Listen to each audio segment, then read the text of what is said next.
I know you. What's up, Alex? I've been spending the whole week with people I don't know.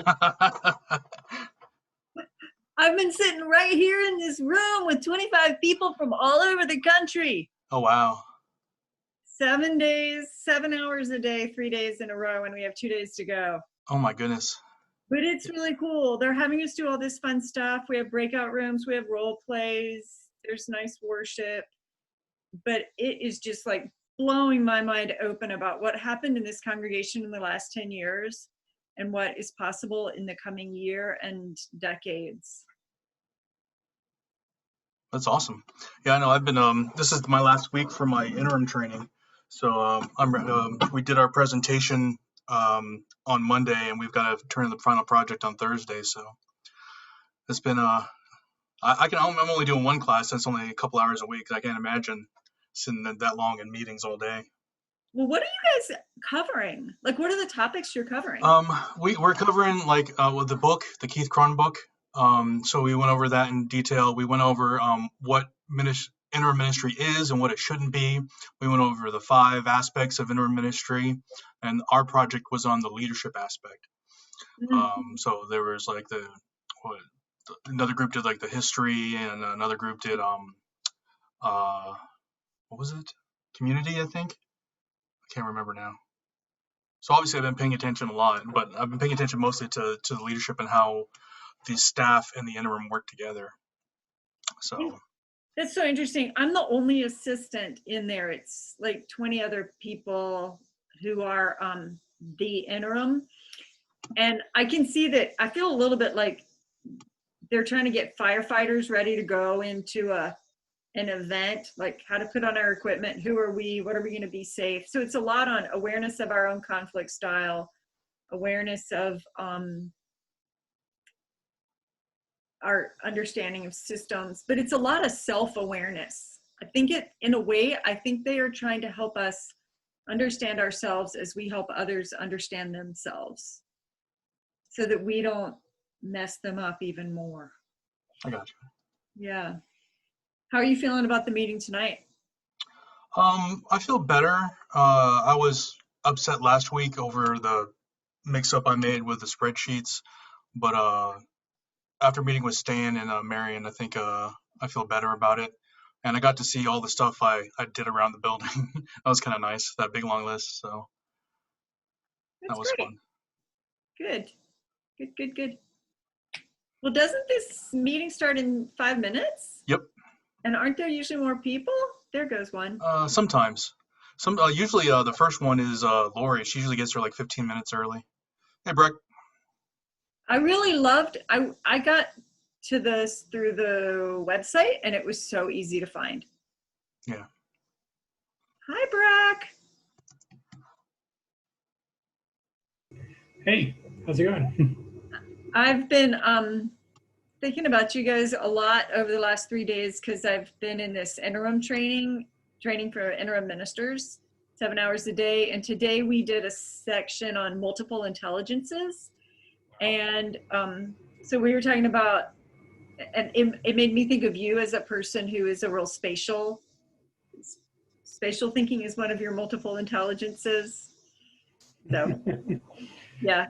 Yeah, it's funny to think of as I'm like, I haven't left this room the entire day, Alex. Do you want to go take a walk? You have 5 minutes. No, but I do that with my brain. I've been in many different places today. I've been in Texas, Arkansas, and Virginia, and yeah. Hey, Stan. Haven't left my guest bedroom. Yeah, I had planned to take a walk between my class and the board meeting, but I ended up reading the reports and yeah. Hi, Stan. Hey, how are y'all? Good. Good. Stan, Excuse me. Did you get my email about a half an hour ago? who are you talking to? Expenses? To whom are you addressing your question, Stan? Oh, it was Sean. I'm sorry. I did see your email. I have not read it yet, though. Oh, okay. I'll read it real quick. Hi, Reverend Linda. Hi, Linda. How are you? Hello, I'm good. How are you? Hello. Great. Stan, I was just telling Breck that I'm in this training for interim ministers, and today we were talking about multiple intelligences. So I was appreciating everybody on the board and all the different ways they see the world. And you have your mathematical skills. Well, yeah, that does seem to be one of my strengths. Yeah, put me in a literature course, I'm lost. I mean, literally, I thought I was doing well and I got a 27. So, Interesting. yep, Huh. that's why I dropped that one. But what I like about that is you were learning, you were progressing, right? A little bit. Yeah. Yeah. Sometimes there's just limits to what we can do. That's one of mine. Alex, I was thinking of, as I was thinking about Leah at the congregational meeting, I was also really excited to see Linda McNeil on the call, and it took me back to kind of that, and that was one of the most initial asks of Leah of me to participate in the congregation more in that challenge class, and it was you and Linda McNeil and others on that trip. Yeah, so Stan, what he's talking about is if you can imagine me 17 years ago, 15 years ago, and Breck before he was married, I think. Close, yeah, it was definitely before kids. And in the Boston subway and Don Landis with children from our church, like middle schoolers. Oh gosh. Okay. Yeah. Yeah. Some of whom were pounding Red Bulls. Yep. Yeah. Don Landis said that one kid couldn't drink any more caffeine. Yeah. And I remember like watching them be rowdy on the subway. And what I realized was if they were being rowdy with each other, it was easier to watch them. Yes. And if they were like getting lost. And so instead I realized like, oh, I shouldn't tell them not to be rowdy because at least they are focused in a clump and I can see that they are safe together. Good idea. That was, I mean, I think both you and I, Alex, were like, what are we doing? Are we qualified to do this? But it was such a great trip for them, and it was such a great tradition to have for a long time. Yeah. Well, and the things I learned on that trip helped me a lot in seminary, understanding UU history and UU congregation size. Because Stan, we visited a number of different UU congregational buildings, and they were vastly different in architecture, feel, size, pride, purpose, setting. I believe it. Yeah. Mm-hmm. Yeah. Boy, were we early, or is everybody else just way late? Are they at a different place? Oh, they're there. Okay. Haley's here. Hi, Haley. Hello. Hey, everybody.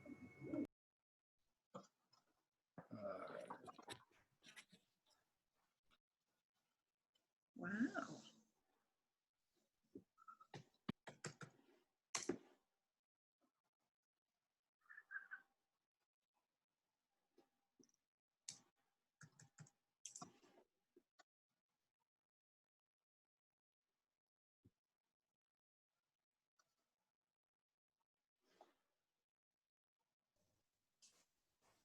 Looks like everybody's muted.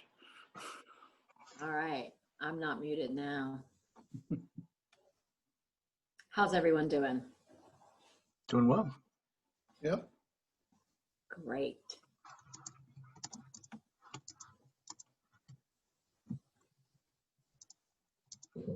Beth, thank you for sending the link. Oh, you're welcome. It was easier than going through all of the different places on the website. I know, Marion, I was trying to find your email late last night so I could send it to you, but I'm sorry I didn't find your email. I thought I had it saved.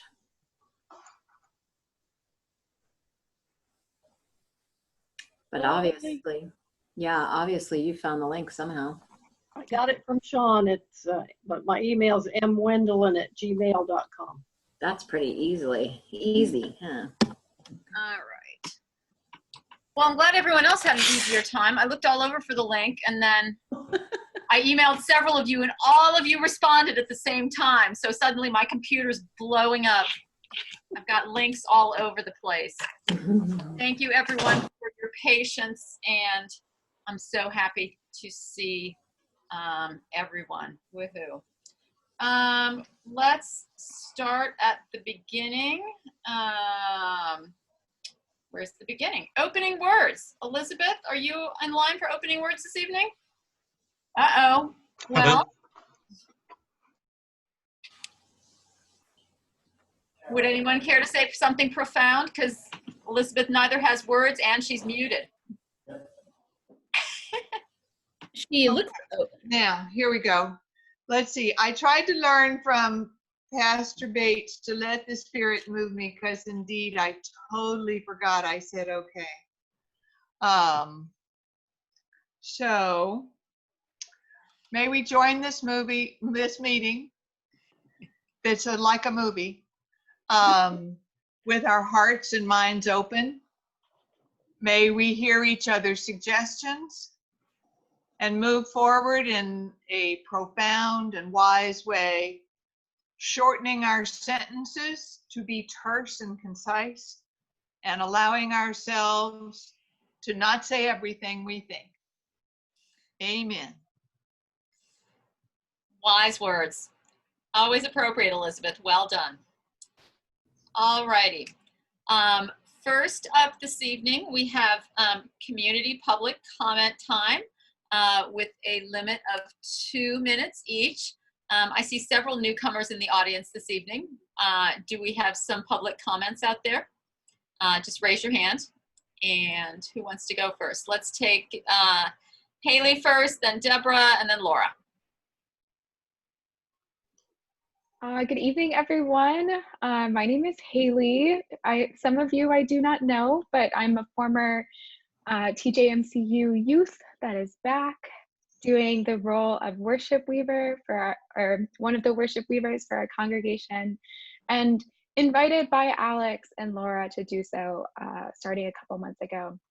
And I'm here tonight because as a worship weaving group, we really wanted to thank Alex as she's leaving her role as guiding us through crafting worships and weaving the different parts together to create a wonderful spiritual space for our congregation. So I, in particular, my personal testimony is that, you know, it is a job making service, and particularly with little experience, I really appreciated the guidance and faith that Alex has with all of us, that like we know our own answers, and like really just trying to create a spiritual space for us to like seek that connection. And yeah, I really needed to hear that in order to do my job with confidence and grace. So thank you, Alex. Really, really glad to have had you as in this role for us. Thank you, Haley, for those words. I am totally caught off guard and totally moved. All right, Debbie, you're next. Yes, I just want to add to Haley's appreciations for Alex's many talents and compassion and just amazing organizational abilities. I just don't really know anyone who's as able to be concise in communication and respectful and just supportive.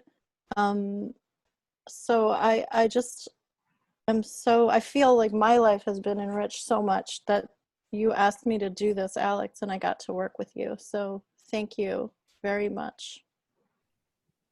Thank you, Debbie, for taking the time to be here. And I am so happy to see Congregational Health with leaders feeling empowered spiritually. Thank you. And I'll finish. We couldn't let the year end, this momentous year, without noticing it. And so I will say, you know, once a year or once a month for a year, we got to start our meetings with appreciation. So the rest of you don't listen. These are just appreciations. I thank you for the gift of trust as we all work together. I thank you for teaching us so directly, at least once a month, what makes a good service, what people need when they come to church, what they need in the pulpit. I appreciated your both inviting and giving feedback. That was a gift. I knew you were going to read my script, and I knew if there were words that could be made more inviting or more inclusive, you were going to help me with that. We got to practice things with you, and I remember I'll keep that all forever. I appreciated your gift of high standards for our worship. I think we all share that. And I also appreciated the times when you said to people, oh, no, that would be great, but we cannot do that. I appreciated your efficiency. I appreciated we learned from our mistakes without recrimination. That's very rare. It's very rare. I loved being wrapped in your pastoral care and in grounding. I appreciated when I stopped doing my work for a couple weeks because my husband was sick, and you were good with that, and you welcomed me back when my brain returned to my head. And I also appreciate that you let our true voices be heard. I deepened my relationship with my church and with worship, and I'm very grateful. Wow, I feel pretty emotional hearing all that, but you know, I've just spent 3 days in a training about interim ministry, and so I take that feedback quite to heart. And yay leaders, yay growing. Thank you. I heard all that. I'm glad this is being recorded so I can listen to it again later. And may we all continue to lead well together with vision and mission. Thanks to Lori and the board for letting us be here tonight. We're grateful. All right, any other public comment? All right, and yes, I think I can speak on behalf of the entire board in thanking Alex for the past year and the entire staff, but especially Alex, that you have really jumped to new heights with this, that you took on worship and just ran with it. And the entire staff, but just going from 0 to 60 and creating an online presence literally within a week. It's just been amazing to watch, not just worship, but Ari, and taking our whole church online and keeping it online. And, you know, we may have been a little flat-footed at the beginning, but even in our flat-footedness, you could tell that our hearts were in the right place. We had appropriate and joyful worships, and I think everyone felt included and loved, and it's all because of you guys. So hooray, as we start a new chapter at TJMC. Now we have a lead minister, and it's only going to get better. So here we go, a whole new year. Alex. We've been talking in the interim ministry training this week about grief as part of a transition, and I know I'm experiencing that, and then a stage of ambiguity, and I know that I'm stepping into that. And then after one has had healthy grief and healthy ambiguity, then one is ready for a new beginning. So I appreciate that the worship weavers came and kind of helped with that grief and celebration as part of a healthy stage. Sure. All right, well, on to bigger and better things then. Any other public comment? Are we caught up?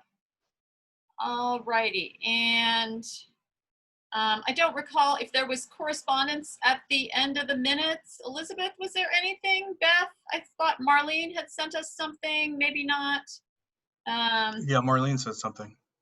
Okay, I'm not sure if she was going to edit that or if it's included in the minutes, but it will be available at some point for everyone to take a look. All right, let's go through the reports. The president's report, I have nothing to add.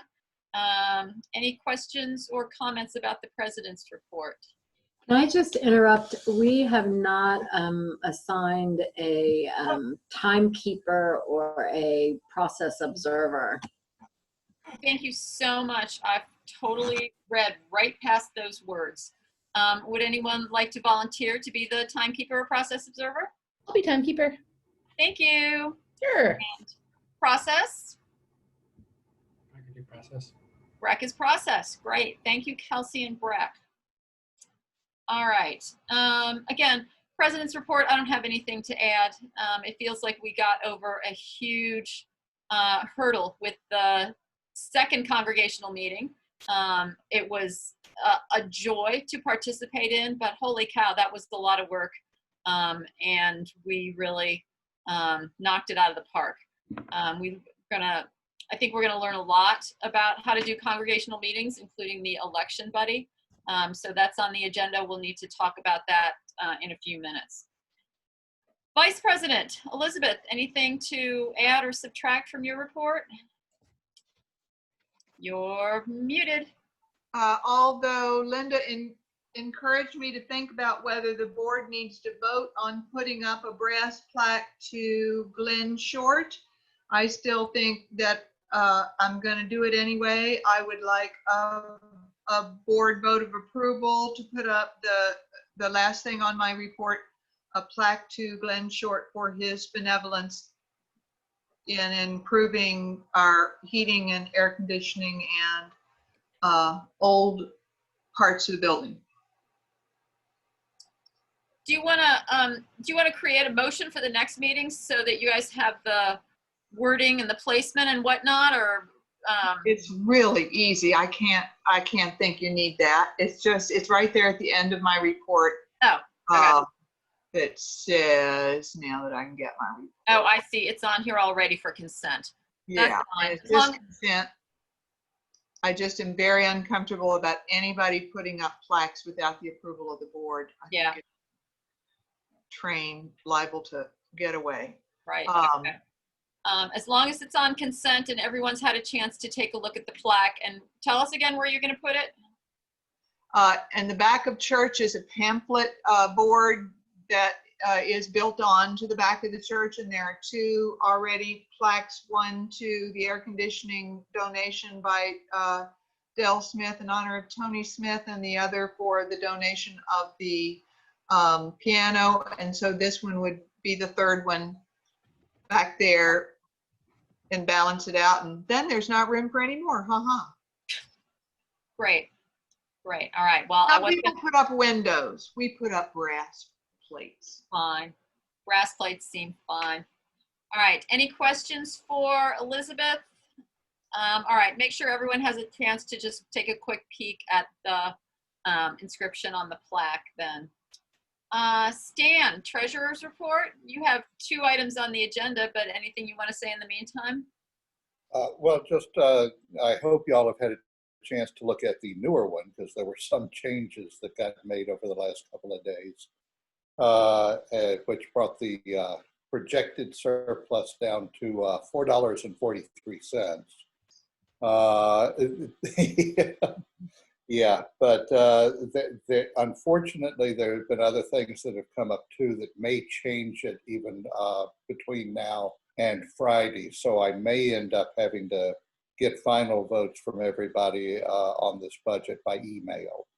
But we can talk about all that during the budget discussion.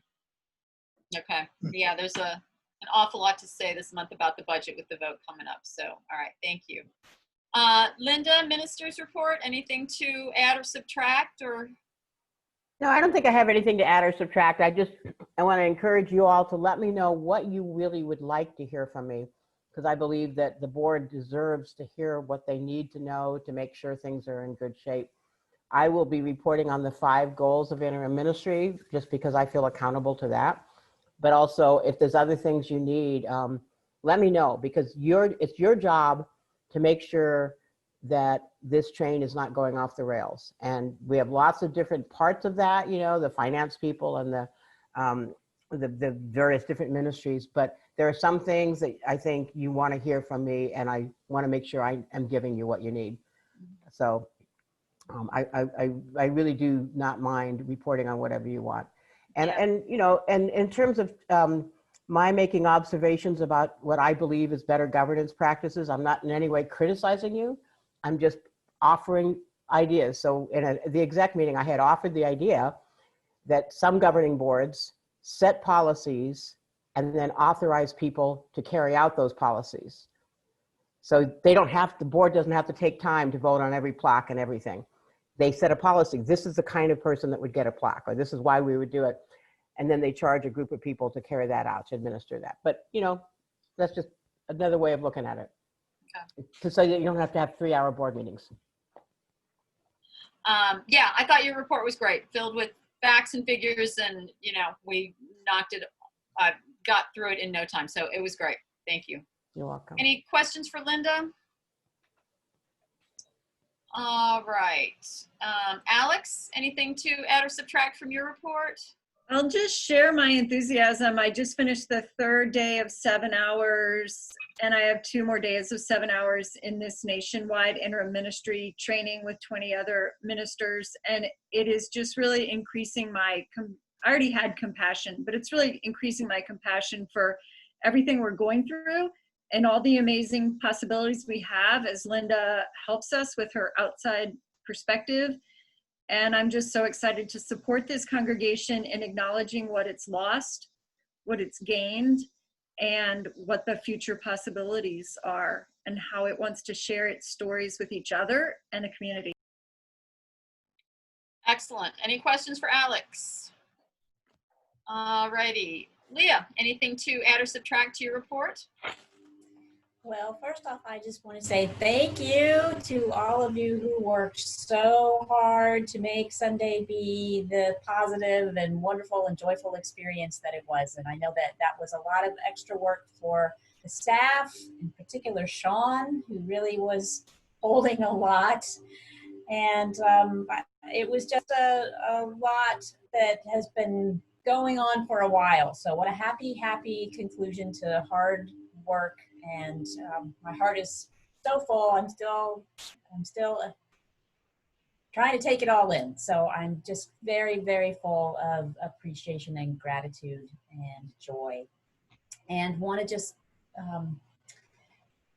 talk with the board about holding in your thoughts and minds plans for the ordination ceremony and what that might look like and when that might happen. And so one of the things that's on my mind is wanting it to be in a flow that works well with other things that are going on in congregational life right now.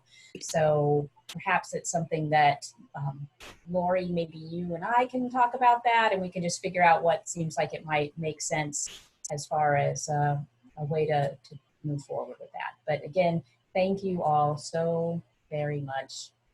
I'm floating. Excellent. Always good news. Any questions for Leah? All righty. Sean, anything to add or subtract to your report? I guess actually one thing I forgot to put on my report is I've been taking an interim ministry class basically for assisting the interim minister, and my last week is this week. So presentation went well and turn to the final project this Thursday, but that's it. Excellent. Thank you. Any questions for Sean? Leah? It's really not a question. It's just an amplification. I hope you all have had a chance to read Sean's report, and if you haven't, you will read it and just be amazed at what this man has done in the last month. I sent him an email today to say, I am amazed at what you've been doing, and so grateful to have Sean on our team. He's Superman. Sean, I also would Thank you. I would also like to formally reject all of your apologies in your report. You apologize so much for things that were beyond your control, and I wanted to just express gratitude for how generous of spirit you were. I know it can be really frustrating working through tech issues with people who have various technical needs, and I just thought you handled it gorgeously. Thank you. All right. Any other comments or questions for Sean? All righty. Scott, Director of Music, is not here tonight. Kelsey, do you know anything about what's going on there? I wish I could say I did, but I did not. I know he had a big interview on NPR today, so I imagine he might be asleep. All right. Thank you. Excuse me. And Can I ask a question? Do you expect your halftime director of music to attend board meetings? You know, in the past, he has not, but since we see each other so infrequently and there's no chance to check in live and in person at church, since we have gone online, I've been encouraging Scott to check in more. And so if he came, it would be great. He turned in a report this month, so I think we got some information from him. Yeah. Yeah. I want to say that I'm not saying that the board shouldn't have the chance to meet with whoever they want to meet with, but considering the limited number of hours that he works and the fact that he does in fact meet with staff teams that are putting on worship and planning worship, that he's in a lot of meetings, and then he also needs his creative time too. So I just wanted to double check that that's not an expectation as much as an invitation from you. That is correct. Okay, good. Good. The other thing is we have a very newly formed music committee that we started it about 5 seconds before the pandemic started. So it's a little bit, the music committee is Scott and me basically. Scott is, very much in sort of specific charge of the music right now because we're not meeting as a choir or, bringing in outside artists or anything like that. So. Well, did you read his report though? We are asking him, and he's volunteered that he can do this, is doing virtual choir to present something maybe once a month. Yeah. Yes, I would. So, I am thrilled to see if that happens. Yeah. We'll see if that works. It's so much work, truly. I know it is. Yeah. People think it's easier than it is.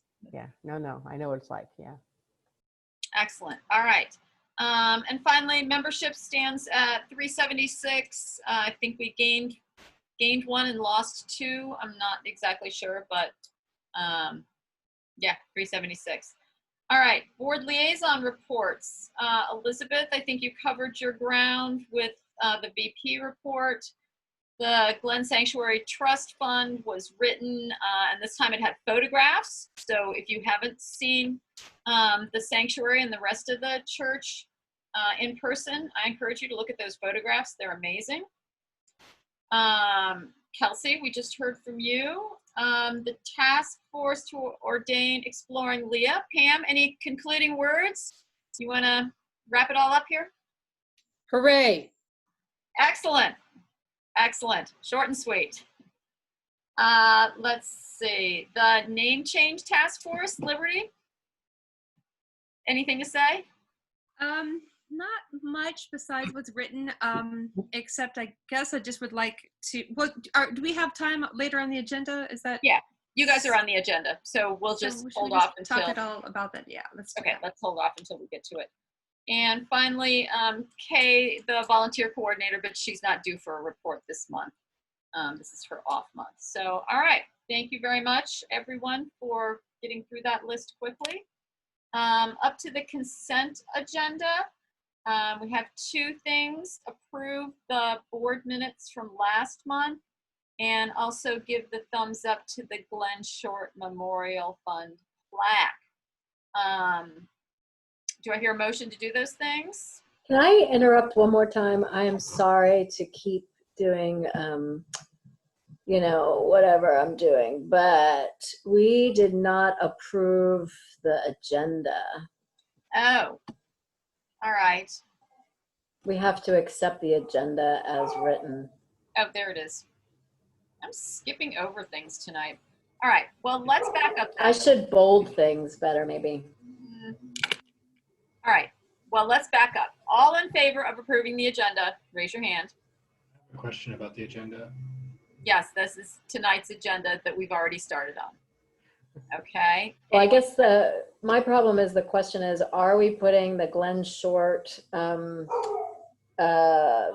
approval for the Glenn Short plaque on the agenda as part of the consent agenda, or are we doing a vote separately?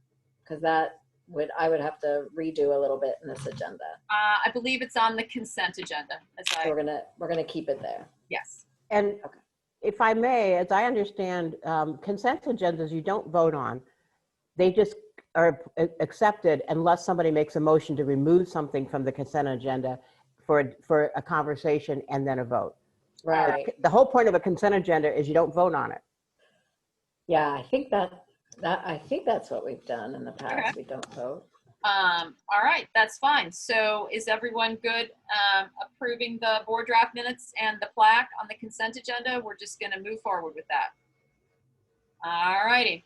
Those things have then been approved.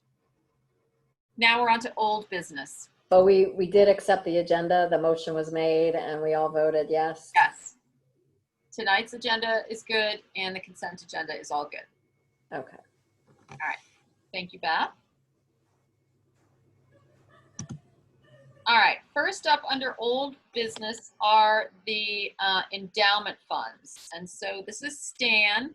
And there was quite a bit of written report on this. I hope everyone had a chance to look at it and study through it. I read it for the third time before this meeting, and I'm almost marginally understand what you're talking about. So Stan, go ahead.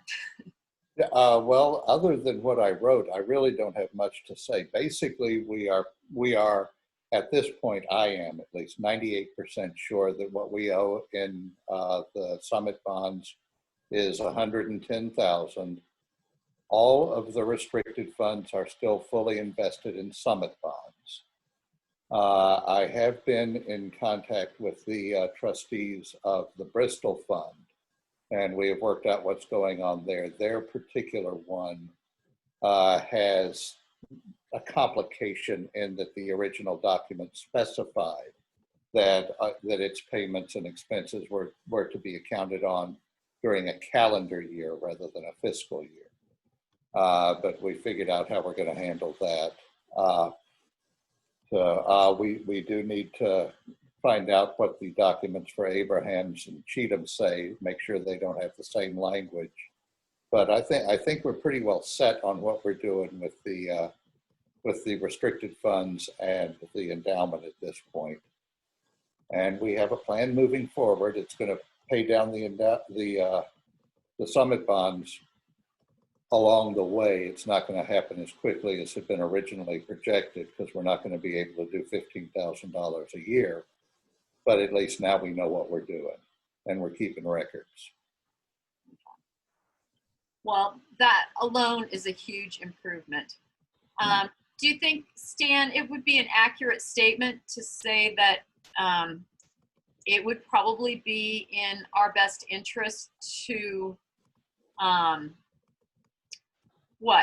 pay down the things that we owe, the $40,000 angel investor, work on this endowment, create a nest egg again for ourselves over the next several years rather than take on any big projects. A renovation project that we have to fund, or I'm just trying to get a sense that we're going to be paying stuff off for a while.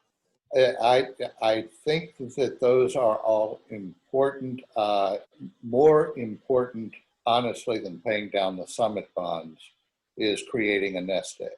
Yeah. Depending on what the lender thinks, we might be able to push that off. Sure. But yeah, we definitely need to accumulate something because we basically have no reserves. Right. And that's not a tenable situation. Okay. Yeah, so I think that should sort of just be generally acknowledged from leadership positions at church. The next few years, it's not going to be the time to suggest an addition to the social hall. This is not the time that we're going to, re-landscape the entire grounds. Those sorts of big projects are probably off the table for the next few years. Unless it's all done by volunteer labor and volunteer provided resources. Okay. Exactly. Okay. Yeah, because I mean, that's one of the things I was really, really grateful to Glenn Short about, because that took care of it. That took a whole huge weight off our shoulder Right, with all of that. right. Yeah, it feels like we're in a good place as far as the building goes, that we don't have to worry about some new explosion or something falling apart. Right.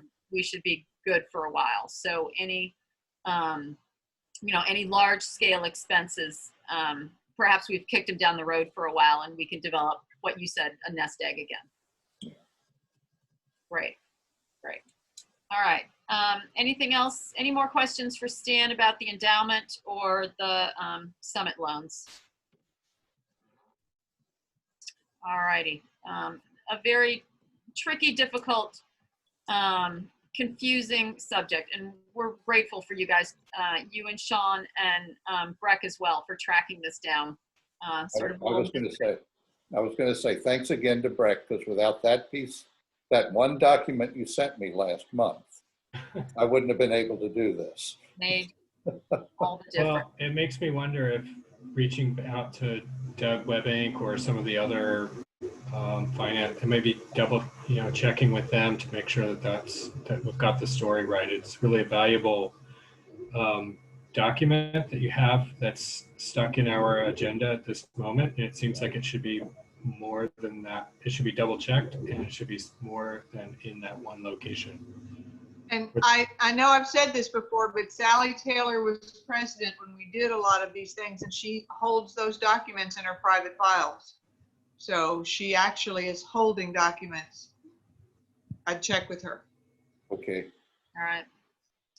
All right. Another piece of the mystery then. Thank you for sleuthing. Just say we're at 20 minutes now, everybody. Excellent. Thank you. All right. Anything else about the endowment? More questions for Stan? Comments?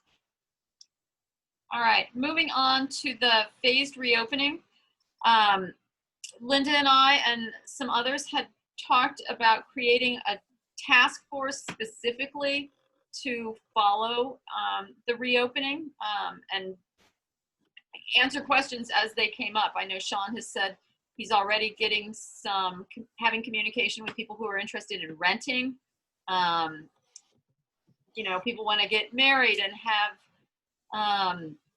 various services at the church. Right. And so we definitely need a team to be dedicated to just the phased reopening. Thoughts? Alex has sort of led this up until now, but Alex is taking a break, and then she'll be on sabbatical after the first of the year. So Beth, what are we thinking? So I am on another board, and that board was actually something that was very fun and very easy up until COVID. It's the board of Innisfree Village. I won't go into it because that's not important, but I am a part of their medical team, and let me tell you, the phases and just everything has caused this little fun and not at all intense job to become a daily job for a long time. And then now it's we do weekly Zooms and lots of emails. So whoever gets appointed to this medical team cannot be a busy physician that cannot answer questions, because there's questions I get every day about so-and-so wants to start his tennis lessons again. And, with a church and weddings and funerals and rentals, like, we're going to have these questions. It's not an easy job. So I think we need a lot of policies that are put in place so that if the medical team is made up of busy physicians, nurse practitioners, medical people, that they are not having to answer questions about, every rental that comes in, because it's really overwhelming. So does Innisfree not have policy that you can just refer people to? Are you making a case-by-case decisions? We had to write the policies because, of course, there's never been a pandemic. Okay. And then because everyone's human, there's reasons not to do certain things with certain persons. Sure. So there's many case-by-case decisions. Okay. All right. But I just want to warn everyone, and I don't know what other churches are doing in town. I mean, I've done a screening, like a Saturday all day COVID testing at a church in town. And they were letting us come in and out, use their bathrooms. So, I mean, I know churches that are totally different with their policies and what they're doing than our church. And I have no idea. I mean, I haven't done any research about what other churches are doing, but I just know that if it's just a job, it's a big job. All right. There are churches in town that are fully open with services up to 100 people right now, and they're happening like 3 times a week. I'm sorry. Kelsey, can you say that again? I didn't Yeah, sorry. There's churches in town that are doing services with up to 100 people, are fully open, indoor, meeting 3 times a week right now. That is more than 10 churches, I would say, in that category. Yeah, one of them is just down the street from me. Their parking lot is full on Sunday. It's a little wacky. Linda, go ahead. Did you have something? Yeah, I was just going to suggest that rather than to have to reinvent the wheel ourselves, that this small task team, one of their jobs would be to find out from maybe First Church in Richmond or some other church that maybe already has their protocols in place. The church I just left did. They have, you know, they had a group of experts get together, wrote up the protocols. So the administrator has very clear guidance to work with the team to accept or reject or put limits on every rental request. So, you know, if somebody else has done the work, and if you want to do it with somebody that's kind of close to your county, you could check with Richmond. And the thing about different churches, the UUA, the reason they are recommending that everything stay closed is because our theology is that you don't want to exclude anybody.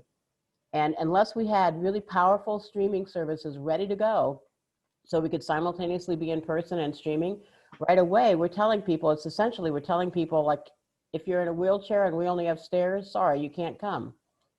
Because there are people that will not make themselves vulnerable to this virus. I know a lot of people are willing to do it because they think that they're invulnerable or they're young, but other people won't. And so if we started to doing in-person services, we'd be going against our own UUA values for inclusion, total accessibility and inclusion. And so that's one reason why the UUA has recommended not to do this. But in terms of the, you know, questions of the risk to the church, if we were to have rentals for small weddings or this or that, I think probably a lot of churches have established, UU churches have established criteria that could be followed. Yeah. All right. It could give our administration guidance on that. All right. Pam? It seems to me that we have a really excellent working document to start with here, don't we? Yeah. Okay, so we don't have to start from square one, but okay, good. All right. Well, Alex, go ahead. I would hope that at least one person who was part of the work that's been done so far will be on the task force going forward. Okay. Thank you. So Linda, how do you envision this task force? A couple people from staff, 3 or 4 people from? Yeah, that's what I told the exec, is that I would say, is it Greg, the gentleman who's this is his specialty? Right, Pam's member of the husband. committee on ministry. Dave's nodding his head, yes. Greg, who's got the expertise. And then somebody like Sean, you know, who understands all the administrivia of how do we clean bathrooms or do things like that. And I was thinking Leah, because understanding the impact of multi-generational and what's the possibilities for risk with that, you know, from staff. And then, you know, maybe somebody that is on the board that has a little bit of expertise and insight into this that would like to be on it too. And it's going to be a team that sort of draws up some criteria and protocol. And that if it's not clear to Sean when he gets a rental request or something, he would turn to the team and say, is this matching us, or do we need to work more on that? Right. And you know, if it becomes a real sticky point, like more and more people in the church want to start having stuff, then probably this would be the group that would bring a recommendation back to the board to say, what do you think? We want to look at this again. Right. Right. But so, yeah, I would just think appointing a small team of people, different maybe from the research. You know, the Committee on Ministry did a great job doing the research. Right. I think from this point forward, having one person from that team, one or two people from the staff, and maybe one or two other people that, as like Beth said, it's got to be somebody who's willing to spend some time answering questions that the administration will definitely have when they start to get requests. Sure. Kelsey? As timekeeper, may I ask if we're gonna, what we're gonna allocate as far as time? We're like 5 minutes over our 20 minutes. I don't have the times printed on my agenda. What time are we supposed to finish? I mean, we were supposed to do 20 minutes for consent agenda, old business, and all of the reports. So it was ambitious. Yeah, that was pretty ambitious. Yeah. Yeah, we're going to need probably another 20 minutes to get to the end of name change task force. Check. So let's give us another 20 minutes. All right. So Greg, Sean, and Leah, Jim Gorham, you were on the medical advisory team. Do you want to be on the phased reopening task force? Do you have time in your schedule? I do not. That's a hard no. Yeah. Okay. That's Sorry. a hard no. I'm listening to what Beth had to say and thinking about it and thinking to myself, I will inevitably let the team down. And I don't want to be put in that position, so it's got to be a hard no. That's all right. So.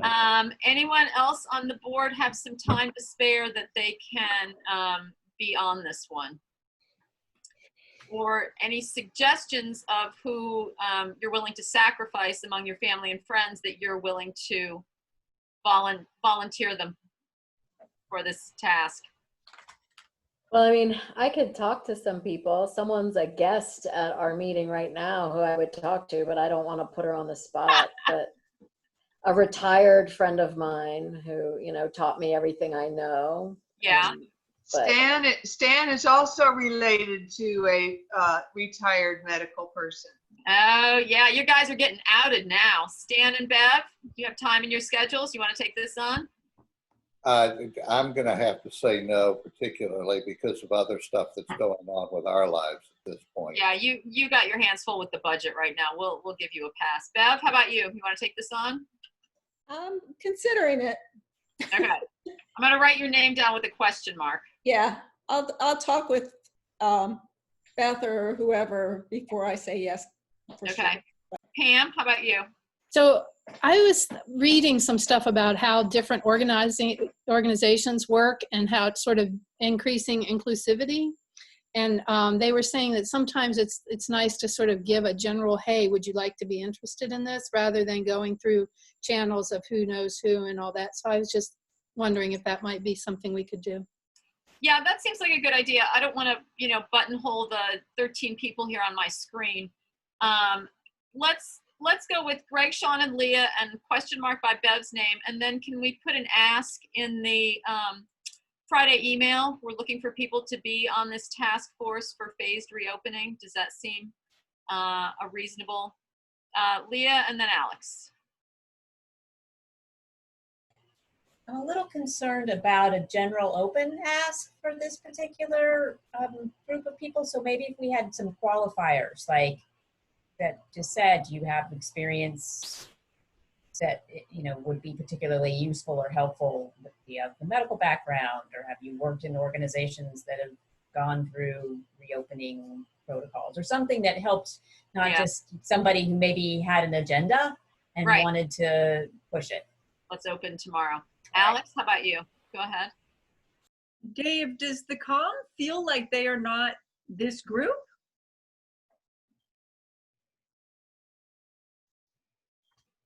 I'm just jotting down notes here to bring to them.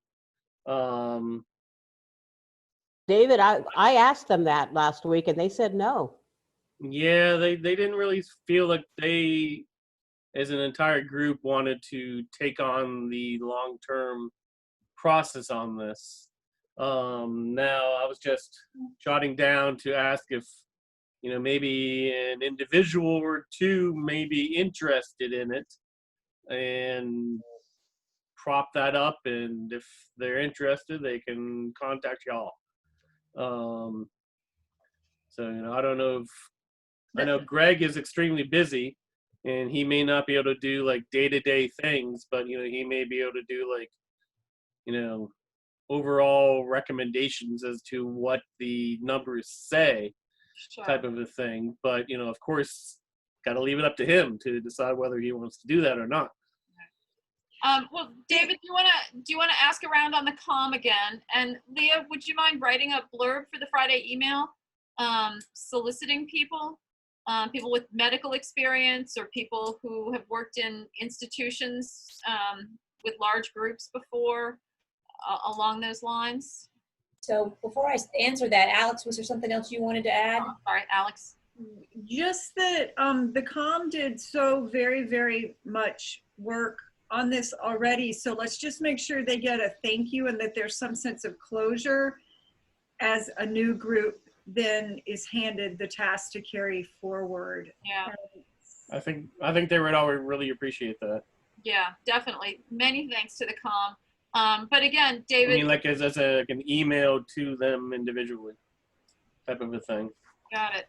And I'm wondering about the people who were serving with Jim on the medical advisory team, and if there's anybody that Jim might identify from that group of people that would be appropriate to ask. That sounds great. Jim, you want to ask around on the medical advisory team and see if any of those people have some time to spare? Or do you want to identify somebody for me to ask? I thought Margot was particularly well-versed, and Dana Reddick. There was a few that never really participated. They volunteered to be on but never contributed. So I would not go with that, but one of those two. So if I reach out to Margot and Dana, and then I could also reach out to Karen Fairchild. Yeah, she was also on the committee. Yeah. Karen's a neonatologist. I'm not sure she has the appropriate specialty. I mean, she's a very bright and engaged woman, but if you want to go by specialty, she doesn't think about that too much because she's focused on little babies. And I do want to reiterate, you could go to a church that's probably established the protocols, because the science is the science. Right. And then you give instructions to Sean, the administrator. At what point do you allow which thing, and what cost will that mean to us in terms of custodial services, or do you charge them an extra fee for it, or whatever? And so you don't really need medical people at this point, because the science is in the report that the COM made, I think. This is more, one of the people that did the work for Rockville works for Kaiser Permanente and knows how that they, he's an administrator for Kaiser, so he knew what they were doing. So that was my suggestion, of a small team of people that establish criteria, not necessarily the scientists again. David, go ahead. So 2 questions. First, quick one. If anyone on the comm wants to join this, who should I tell them to email? They can email me. I'll keep track of a list of names, and then we'll. Okay. And the second was, Rev Linda was reminding me, there's a church just 2 doors down from my house, Peace Lutheran.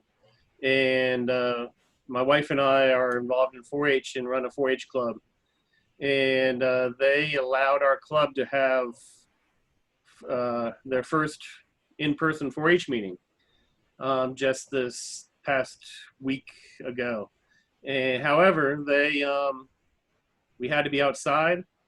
We had to social distance outside. We had to say we all wore masks. And the only person that was allowed into the church was my wife to retrieve the thermometer and to test everyone as they came up.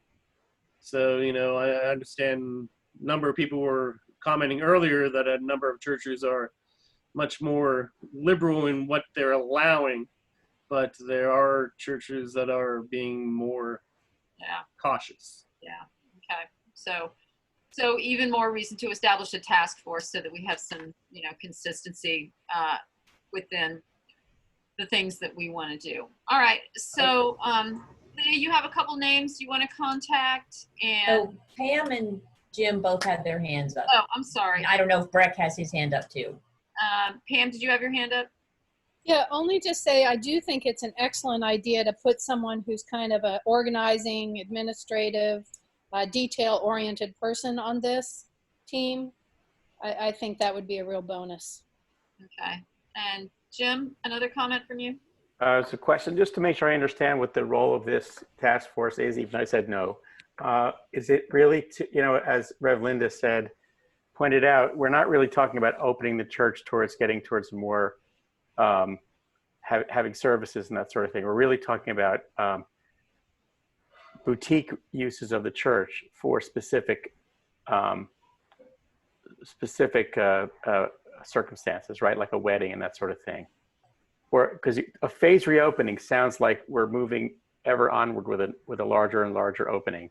And I don't think that that's the approach I think we want to broadcast, because we are in the middle of the pandemic. It's not really going away. So I think it's just boutique specific things that are encapsulated and with boundaries on them until the pandemic is over. I think that's the approach it needs to take. Yeah, I think that's I want to make sure we're clear on that, right? Yeah, I think that's what our policy says now, that we're not open except for, under 10 weddings, under 10 funerals. Right.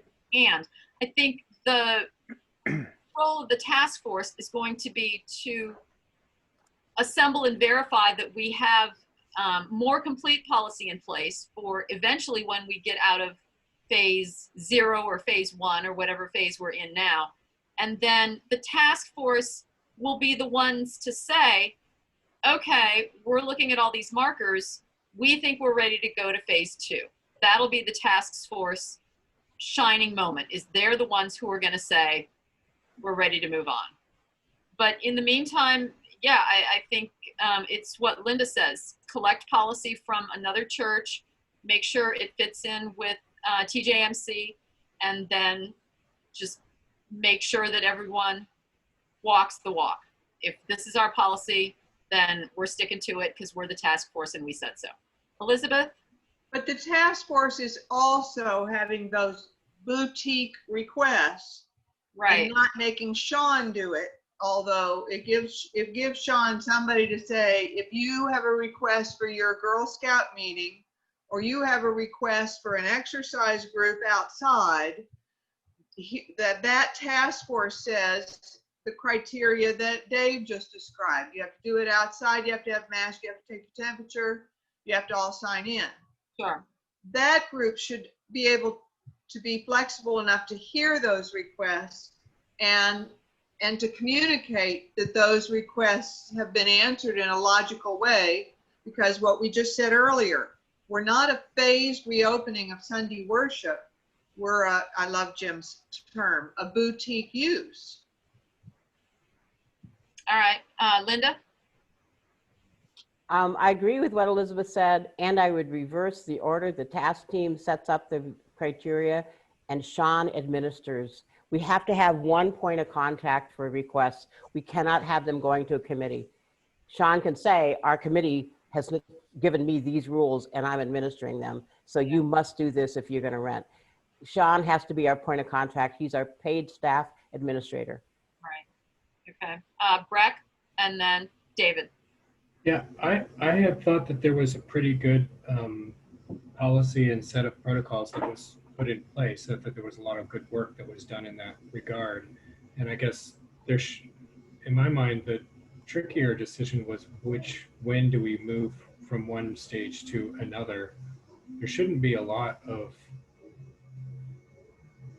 I think the protocol is the protocol. We shouldn't be jumping around and doing certain things for certain people, or the protocol is not of no use. Right. Okay. David? Yeah, it's just. And Alex.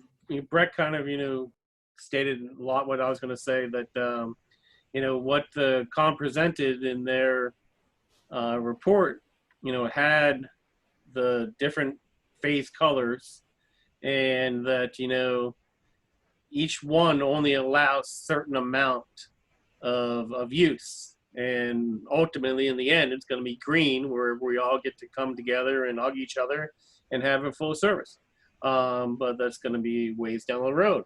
And so it's not like we need to decide which, how to do this. It's already been laid out. It's just, what, when do we reach from phase yellow that I think we're in now to the next one? All right, Alex? Would it add clarity if this were instead named the Closure Management Task Force? That might be helpful. Yeah, that reiterates that we're closed and not opening anytime soon. Jim? I think terms and words matter a lot, and I really support what Alex had to say. That's a great term. Well, let's give this some thought and ask around and see if we can identify some people who want to be on the Closure Management Task Force. And I'm about to change my copy here. So with your permission, I actually would like to reach out to Camille Thompson and ask her to serve on this task force. She's a parent with a young child. She's a librarian branch manager. I think she would bring a lot of wisdom to this committee and round it out in a way that would be helpful. All right. Yes, let's everyone go out into the world and identify people that you think would be helpful. I think I'm not asking for that, Lori. I'm saying I would like to ask Camille because I don't want this committee to be big. I want it to be nimble. Okay. So Has to be a very small, accurate group. Yeah. Okay, so let's stop there. Greg, Sean, Leah, and Camille, and ask Camille and then report back. And then last comment, Pam, and then we have to move on to the name change. In our last meeting, we spent a long time with Sean asking for support for direction and authority to manage the church building, and I wondered how that's going, and did we do enough, and do we need to do any more? Sean, thoughts? There we go. We still haven't done anything as far as the integrity of the building goes and maintaining the integrity of the building and people coming in and out. I have been looking into security systems and been trying to get quotes, but depending on the amount, that might not be doable this time, maybe next fiscal year. But until then, there's not much we can do as far as maintaining the integrity of the building. All right. Well, we were going to put different locks on, and I just, as long as you feel good, Sean, I don't know if there's anything that the board can do to support you more. Well, we were going to, the one thing I do need from the board is a list of people who can and cannot, or people who should have keys. There's a lot of people who want keys, but I need to know who does the board want to have access to the building. okay. Last time we talked about people having to go through a little bit of a training before they have a key, just so they know what the rules are.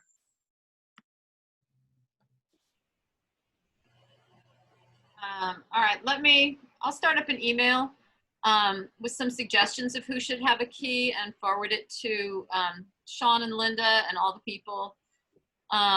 Yeah, let's create a short and sweet list of who should have keys. Do you know when the locks are going to be rekeyed? Do we have a date? Glenn Short has said that Commonwealth has been kind of stonewalling them a little bit. We don't have a date on the doors. All right. All right, then I'll start up an email. Okay, so I think we have the basic gist of a task force. Hopefully that will give Sean a little more gravitas when it comes to keeping control of who comes in and comes out of the building. If the task force is saying we're still closed, and can give Sean some direction as to what to tell the renters, because I imagine there are people calling and whatnot. So thank you. Beth? I just want to say that I'm not documenting any names of people that will be on this task force until we have yeses, because just knowing Greg Townsend, I want to hear a yes before I put his name on anything. Okay. Greg says yes. Okay. Hooray. All right, moving on to yet another task force. We have plenty of them. We're up to the name change task force. I've seen a couple very comprehensive emails this week, one from Liberty and one from Christine. I hope everyone had a chance to read both of those. Liberty, what can you tell us?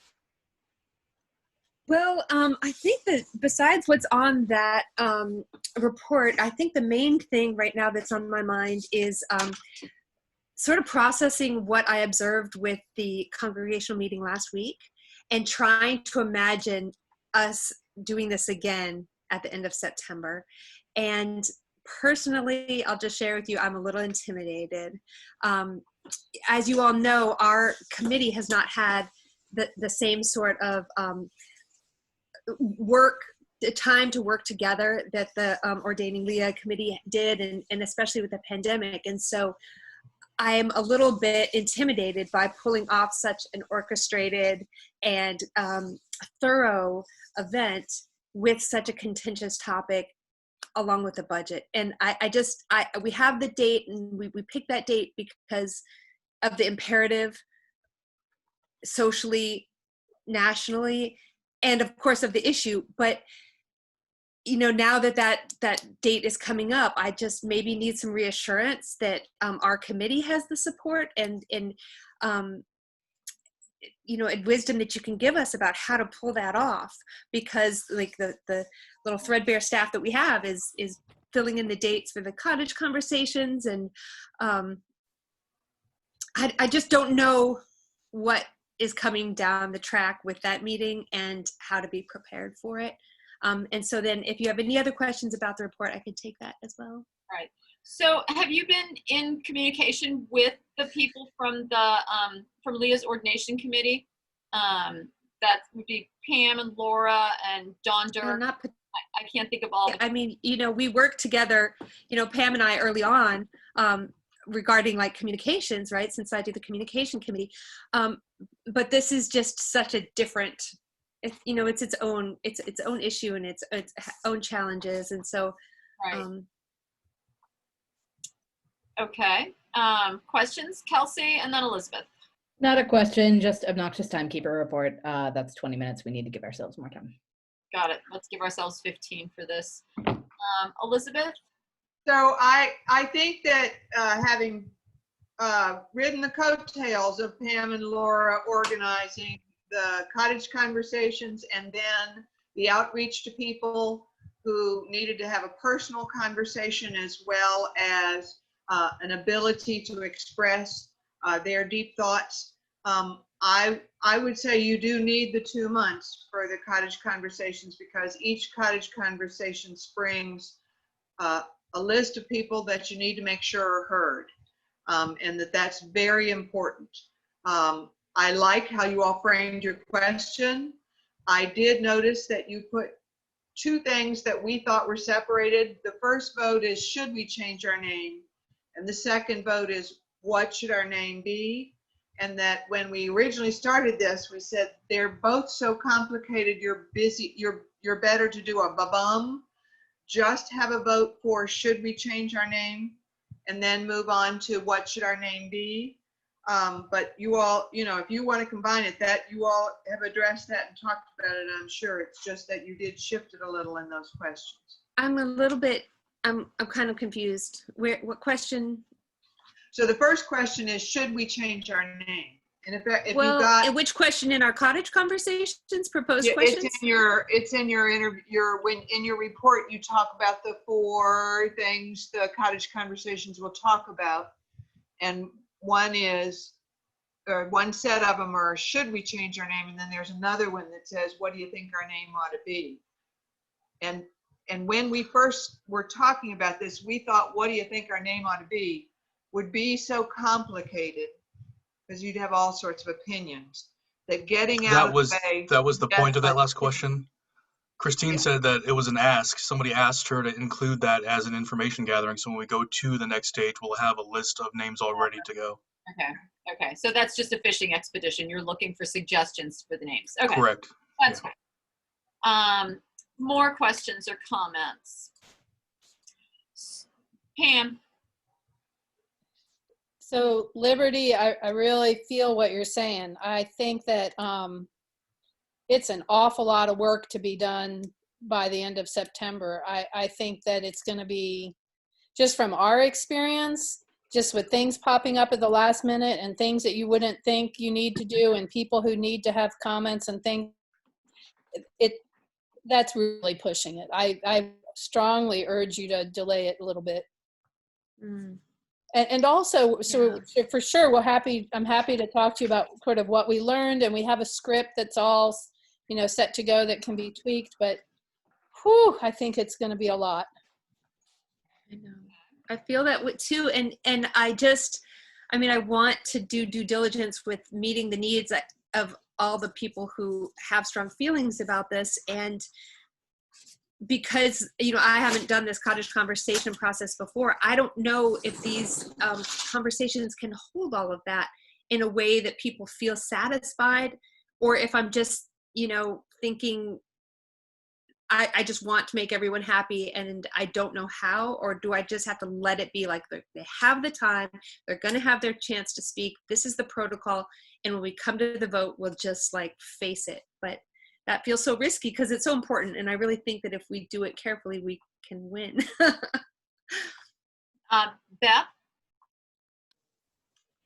So I've had this conversation with a young member on the task force. We talk about it quite often, and I know she feels like there's an urgency, and I'm trying to tell her that sometimes when you feel the urgency of something, that you don't do the diligence that Liberty is feeling a little bit queasy about, maybe.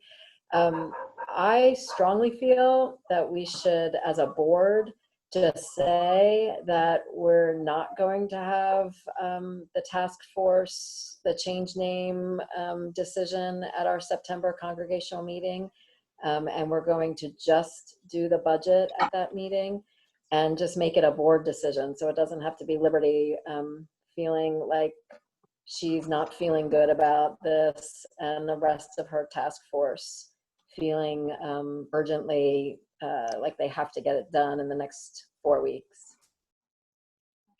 I see Sean and then Breck.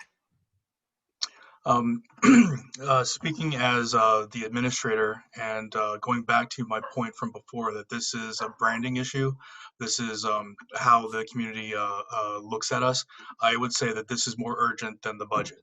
The budget is what it is. In the next couple of months, we're not planning on spending anything crazy. I really don't think that that's going to affect the operation of the church as much as not taking action on this name.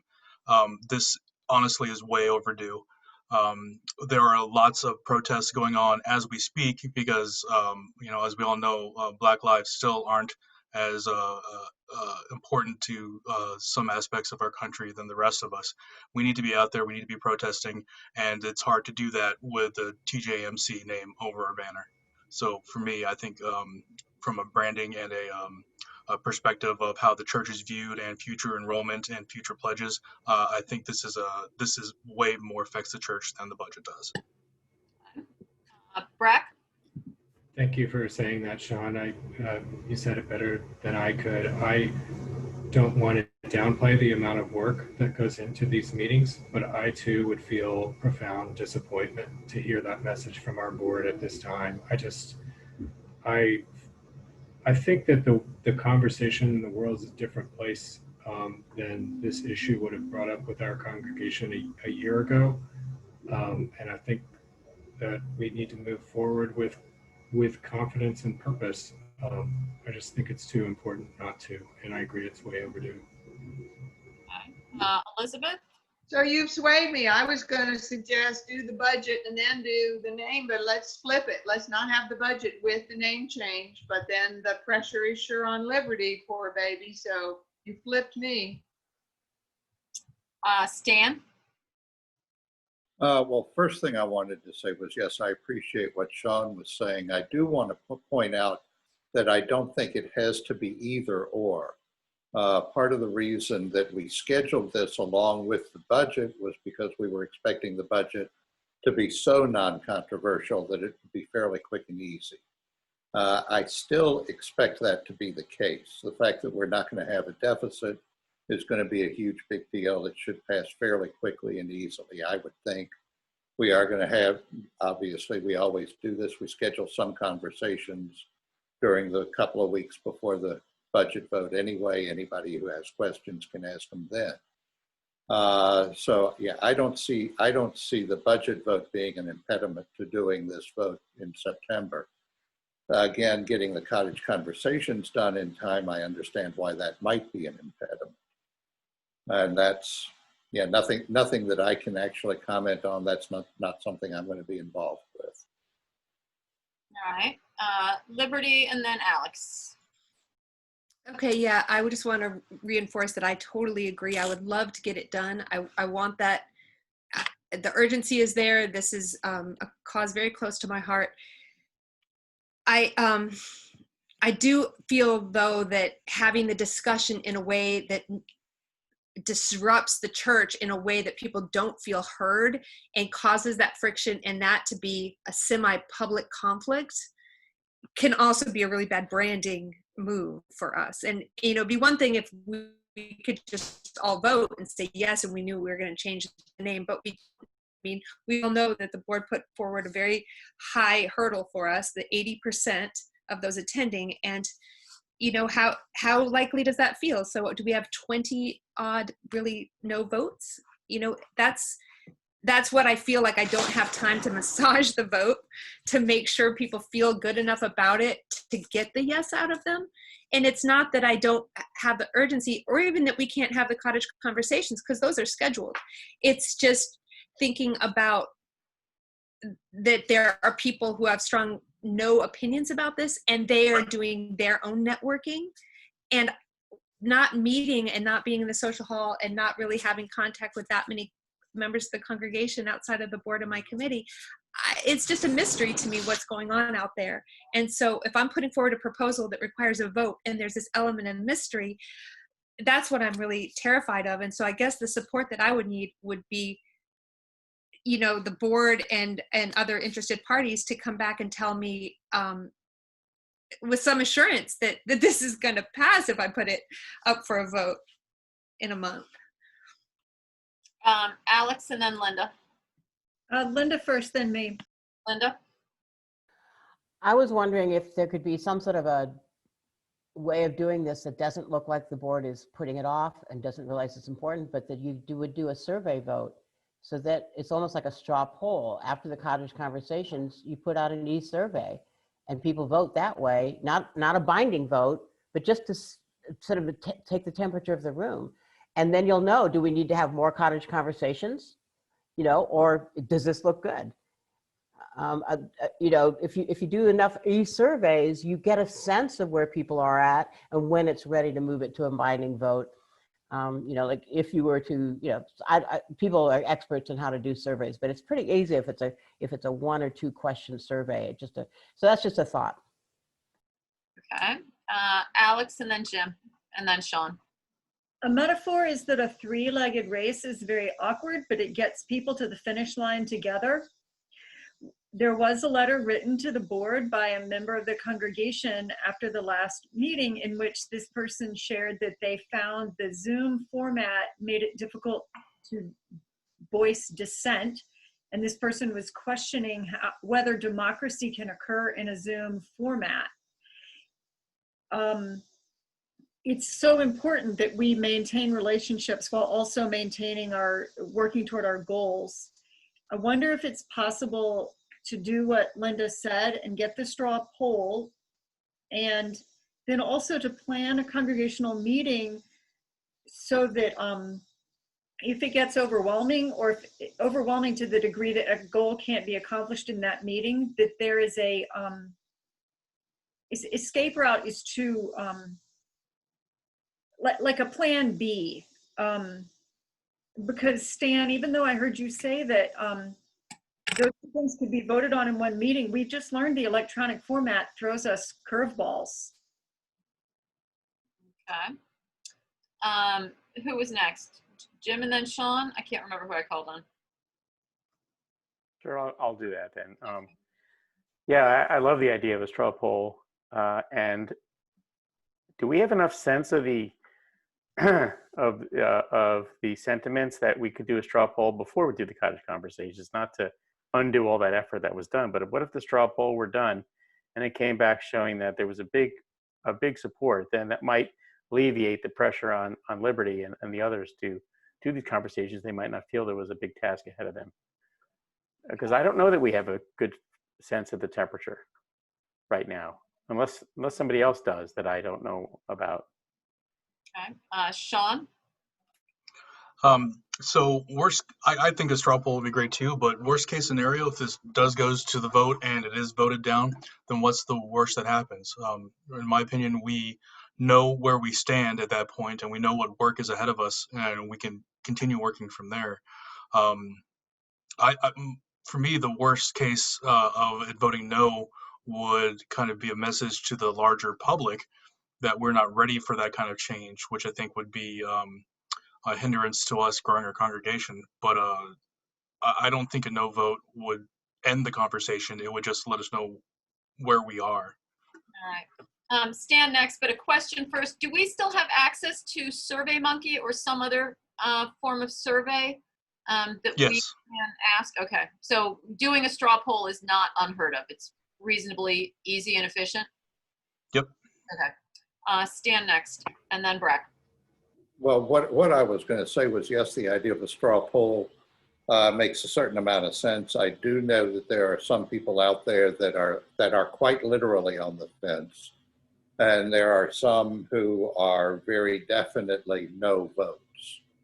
I don't know that they are going to be changed, that those minds are going to be changed. The people on the fence definitely could be. But in terms of doing the survey, we run into a couple of issues. One is we can do it an open survey, but then we can't make sure that it's a one-to-one correspondence to people who vote. Somebody can jump in and vote more than once on different computers, that kind of thing. The last time we did one where we actually did an email type of identification, we ran into issues with couples using the same email having issues voting separately. Plus, we also ran into that issue with the election buddy this past weekend with some of the emails not being correct. So I don't know quite how we would do it. I would like us to be able to, but I'm seeing issues with several different versions. So let's go back to Liberty for a sec. Liberty, what do you feel like your committee would rather do? Would they rather, what do you guys have the bandwidth for? Do you sense they want to move the vote to October, November? Do you feel like if we said, no, we've got to do it in September, can you guys get it together? If you want to do a straw poll, do you guys have the bandwidth to organize that and put that together? And then you've got, I'm looking at your calendar, you've got cottage conversations from the 15th to the 19th. Would you rather do a straw poll before or after, or maybe both? I guess there's a lot of questions for your committee, what they're capable of. So what I'm thinking listening to this is that we have sort of built in this week of pulling together all the answers that we got from the questions at the cottage conversations. And that in effect is our straw poll. And I think that what we're going to come away with is the temperature after that. And to be honest with you, maybe our out is we come away with so much information that we said, you know what, the congregation isn't ready to have this vote. We had the cottage conversations, and based on the feedback, we're not there. And so we're going to pull it as our committee because this is what we found out. And we will, we've already built that reflection time in, and the idea that we were going to publish the results of the cottage conversation. And so that may be the answer. And no, the committee hasn't talked about delaying it at all. I was really coming at that as a board member based on what I saw at the last congregational meeting that was so well organized and run, and just being a little intimidated by trying to pull that off with my hodgepodge committee that has mostly new members. You know, this task force is brand new, right, guys? This task force is brand new. This was a covenant group, and now we have a task force really holding one of the biggest issues of the church. And so I'm just putting it out there that we are not, you know, that we're going to need as much help as we can going forward, but we're all basing it on heart. And if that can get us across the finish line, we'll get there. But So yeah, I don't think we need a straw poll. I think that we can just have our cottage conversations and see what we learn. All right, so I'm going to keep going here for a sec. Just looking at your dates, you've got the cottage conversations from 15 to 19, and then you're reading through the results from 20 to 27, and the vote on the 27th. My question is, do you want the agenda, because the agenda and the announcement in the agenda for a congregational meeting has to go out 10 days in advance. So 10 days in advance would be right in the middle of the conversations. If you do the conversations and then reflect back on what you've learned and you're like, we're not going to do this vote, we'll have to amend the agenda. So I'm just trying to get a sense of if that would be okay with you, or what do you feel like would be the best outcome?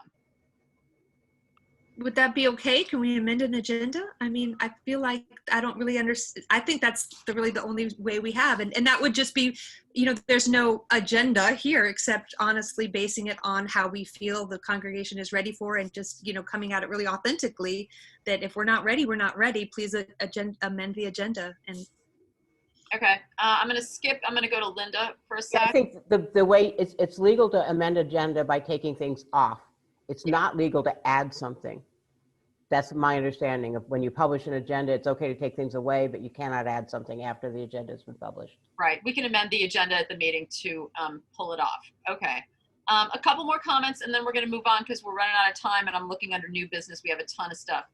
Let's do Breck and Alex and then try and wrap this up.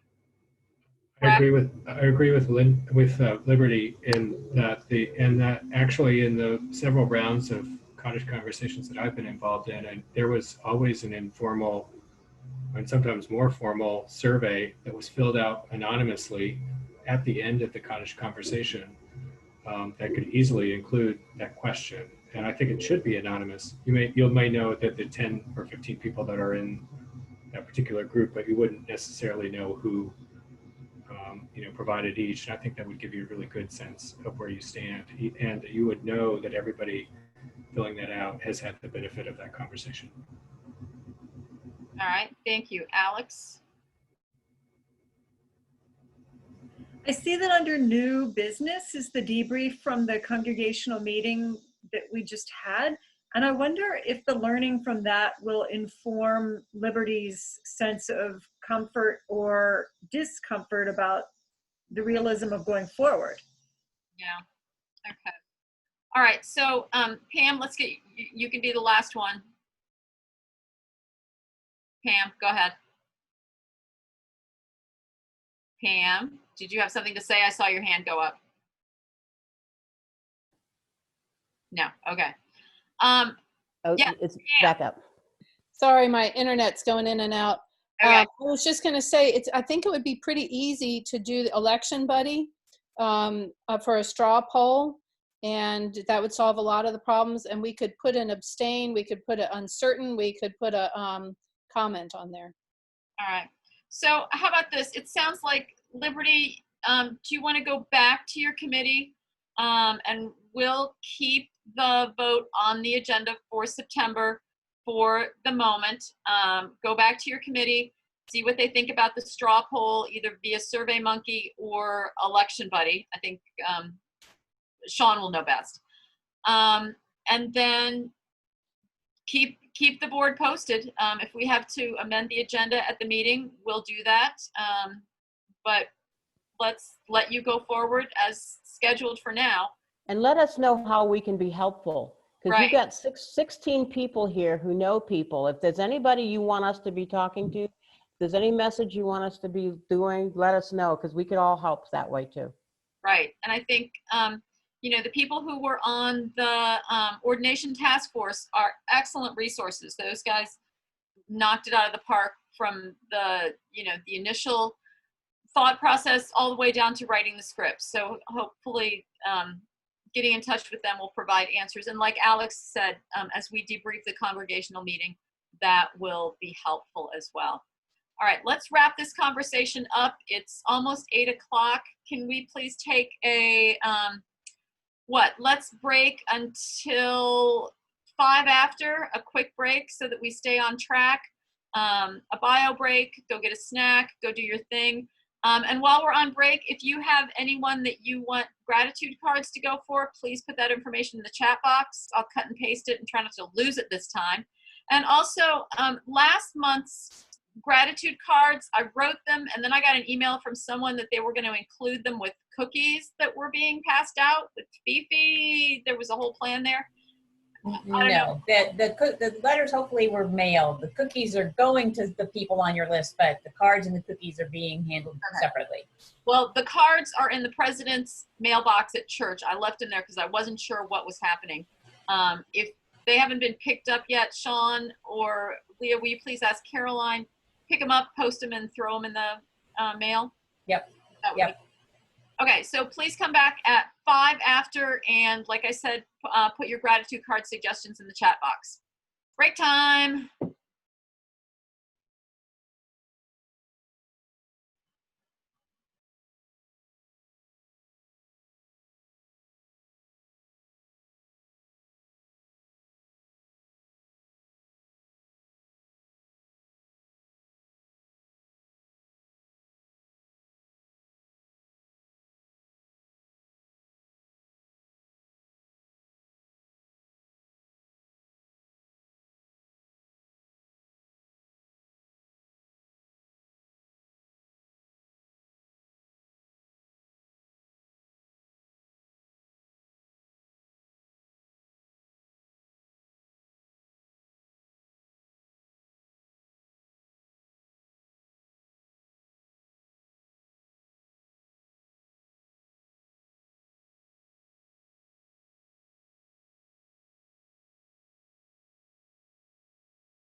I'm trying to get my cat to watch the computer, but she doesn't really like it very much.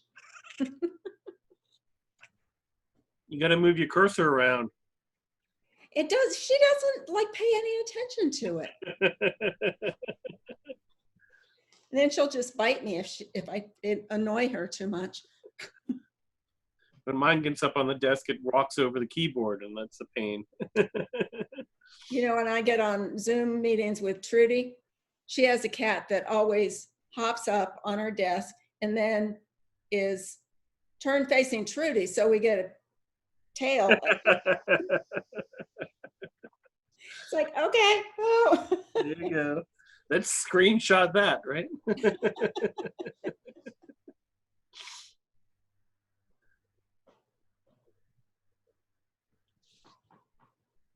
Am I crazy that I always like to come to these board meetings and find them very interesting? Well, they are very interesting. I thought you were coming with your person. I thought you were coming with your personnel committee hat on, Bev. No, I just come. I think that's great. I think that means you should consider being on the board, Bev. Well, you know, I've said no for so many years, but you know, now that I'm retired, it's kind of like, okay. And right now there's really, I'm just watching too much TV. Well, always be This is the ultimate reality TV, right? Yeah, really. Well, that's what my column in last Friday's email was. It was about choosing church. And so instead of watching TV, choose church. So when you come to a board meeting, you're choosing church. I think it's just because you don't want to watch the Republican National Convention. Oh, well, that's true too. How did you know that? I'm just guessing. Everybody loves a good train wreck, though. Yeah. Right. I actually didn't watch either one, so. Yeah, I really didn't watch either one. Just a few. I watched a couple things, but not. To get political, I watched the Democrat one to remember how a president speaks. Yeah. Yeah. Right. All right. Couple people missing. Alex, yes. Other congregations around the country are asking that we keep them in their prayers, especially the congregation in Kenosha, the congregations affected by the coming hurricane, and the congregations affected by the fires. Yes, so much going on. I wish more of it was good news. All right. We're just waiting on Beth and Kelsey.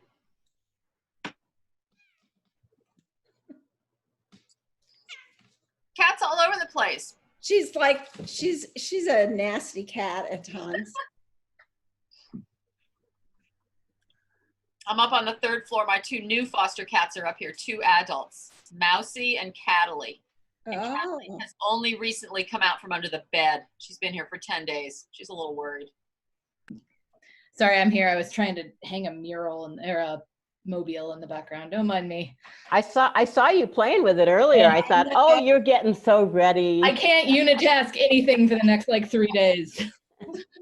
So Leah, I don't know whether you're on Nat Popovich's Facebook, but he's been, he's in Portland, Oregon, and he's been marching every night. Wow. So it's pretty. He just put one in yesterday that was just mind-boggling. So. No, he's not one that I've kept up with, but I would love to catch up with him through you another time. Yeah. Yeah. All righty. Are we all back? Just waiting for Beth.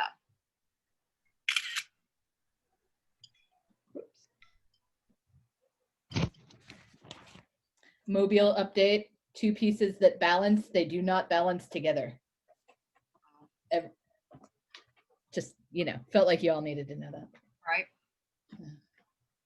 Hey, Bev, isn't the description a nasty cat a plus nowadays? Really? I don't know. You know, like that's a nasty woman. Nasty has become a compliment. Yeah, it's a good thing, I guess. Huh? It attacks my feet when I'm sleeping. All right. We have quite a punch list here under new business. Let's start right at the top. Budget report. Stan, tell us all the things. Well, the first thing I think I need to point out that I'm sure Kelsey wants to know, I don't see any time on all of this. Kelsey does want to know that. Well, yes, you know, that is one thing that I do want to point out. In exec, we never talk about time, and I don't know whether the former secretaries have always just made it up but I don't know what to do about time. So I am aiming for a 9 o'clock finish on this meeting. Okay, so we have an hour and we have to divide it up with all the things that are left. Right. So some of this stuff is going to be quick and dirty. Okay. Opens tomorrow morning, and I'm getting up at 4:30. So this meeting is over at 9. We're going to make it happen. So here we My go. vote is as time enthusiast. If we're going to have times, they should involve less magical thinking, because we went 55 minutes over in the last. All right. Yeah, I have no. All right, well, I'll just make up some times and I'll divide it by 55 minutes. Fine. We'll start with budget and see how far we get. And Beth, we'll make sure at exec to add them for next month. Future. All right. Stan, please go ahead. Okay, well, like I said, there were some changes to the budget that was originally sent out. There were some items that had been negotiated along the way that we didn't know about when we were putting together the budget, and we could put those in. Those were in particular some insurance numbers. But then earlier today, I found out about a couple of other items. Apparently, there are 2 staff members who have actually negotiated specific amounts for professional expenses. And unfortunately, that puts us in a negative situation. There's a little bit of extra that we can add to the income from the pledge, but that doesn't cover it. The only place there is at this point that I know of to take money out of to pay for that would be for the UUA annual program fund. I would like to communicate with those 2 members specifically over the next day or 2 and see what we can come up with that would be agreeable to both of them and to us, so that we end up with something that is not a deficit, and run that by the finance committee in order to get a final vote from everybody. I would send that out hopefully by the end of the week, and we would be able to have it locked down by this weekend. If everybody is okay with doing that, I think we can do it. Yeah, that sounds great. I mean, those things were negotiated into contracts. So, yeah. And did I read in your report that pledge donations were higher? Some revenue was higher. Yeah, the pledge donations were up a little bit. It was about $2,000, $2,500 in that range, and it makes some difference. But it's not given this, it's not really helping to bring us into a non-deficit situation if we just add in these expenses. Okay. And the other thing, Stan, that I wanted to ask you about, I saw in Sean's report, he referred to himself as temporarily full-time. I'm assuming that this budget reflects Sean's job as full-time. It does. It does. He's only temporarily full-time until we pass the budget. Then he's permanent. Got it. Okay. That's, I'm sure, comes as a relief. Pam, did I see your hand up? Yeah, so we didn't, talk about sort of staff salaries and benefits and all of that stuff this time. Is that, when do we do that? That was personnel that did that. Personnel committee went through all of that. Last year, it was personnel committee that came in and went over all of that information with us before we put together the budget. If you'll remember, the last board left us without presenting a budget. And so we had to start from there. So one of the things that we had as our goals for the year that has just ended was to, look at all of that and look particularly at the inequities in the benefits among staff. And so I don't know when we get to talk about that, but I hope we do at some point. I would love to talk about that. I would love to be able to afford it too. At this point, we are still, unfortunately, in the situation where we don't have money to do what we would like. All right. So the budget that you've presented us right now, is that the final budget that we'll be voting on, or it sounds like there's more tweaking to do with this new information about professional expenses then? Yes, there is more tweaking to do, and I hope to be able to have it locked down by Friday afternoon. Okay. I just need to communicate with a couple of people and with Finance Committee, and we will get it, like I said, hopefully bottom line, something in the positive.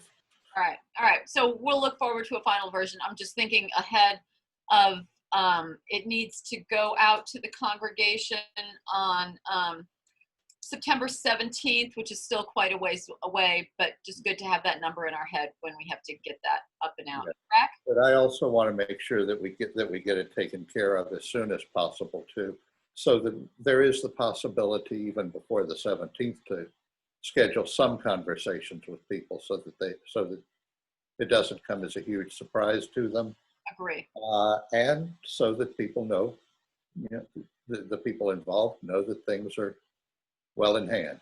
Right. I think having the first look on the 17th would be probably not in our best interest to get it passed. We should definitely do some advertising and marketing before then.